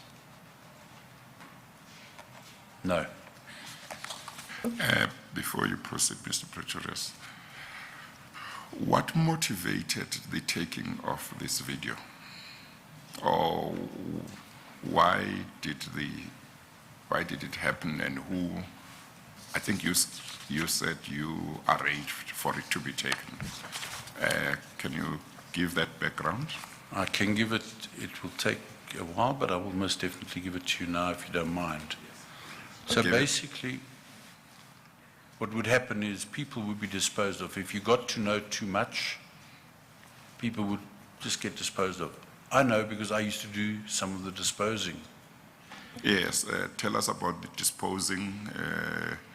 It sounds like people being taken out in coats during a certain era in our country. Tell us about disposing, people being disposed of. Well, there was a dustbin for people. So there's a dustbin with people's names on it.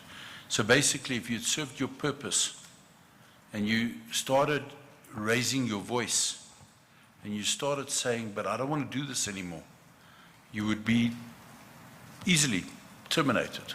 Just say, we don't need that person anymore. And we lived in an environment where it was very dangerous. They had a history. I, for instance, was shown, I was called to a meeting at the Michelangelo once, and Mr. Watson was sitting with a gentleman by the name of Killer Klimba. And Klimba, is it Klimba? Yeah, X-I-M-B-A? X-I-M-B-A. Yeah. And I'd never met him before. I'd heard of him. And I was called by Gavin Watson, and I remember it vividly. They were sitting next to where the fish pond is, on the restaurant level. And he said, come look at this. And the guy opened up a bag and showed me a big, I don't know what kind of, I don't own a gun. I've never used a gun, so I wouldn't know. But when I explained it afterwards, it was a 45 Colt with a white handle and all chrome. And he showed it to me. So, what would happen is, if you didn't do what was told to you, or you questioned it, you became a problem. And problems would have to leave. They would have their salaries cut. We were constantly told that we were white males and that you will not find a job anywhere out there. And I've got videos of conferences where we stood up and we were told, you're a white male, you won't find a job anywhere. And this was drummed into our heads. So as soon as we stopped doing what we're told to do, the wrath of everything would come down on us. And the biggest problem is that the blame would be always attributed to those who had left. So when I left, a lot of blame was attributed to me, that I was involved. I was the one who paid people. It was under my instruction. So Mr. Andries van Tonder phoned me up one day and he was very concerned because it was a process that you could see unfolding. You'd pick it up. First you get moved, your office gets moved, you get ignored, and then the next thing is you get fired, and you don't have the financial resources to go and fight in the legal cases and that. And the one thing that you must bear in mind is that Gavin Watson would never sign anything. He would tell you, I've never signed anything. You can't pin anything on me. And he would then sell you up. And that is what motivated the video. Do I understand you correctly that you wanted to be able to prove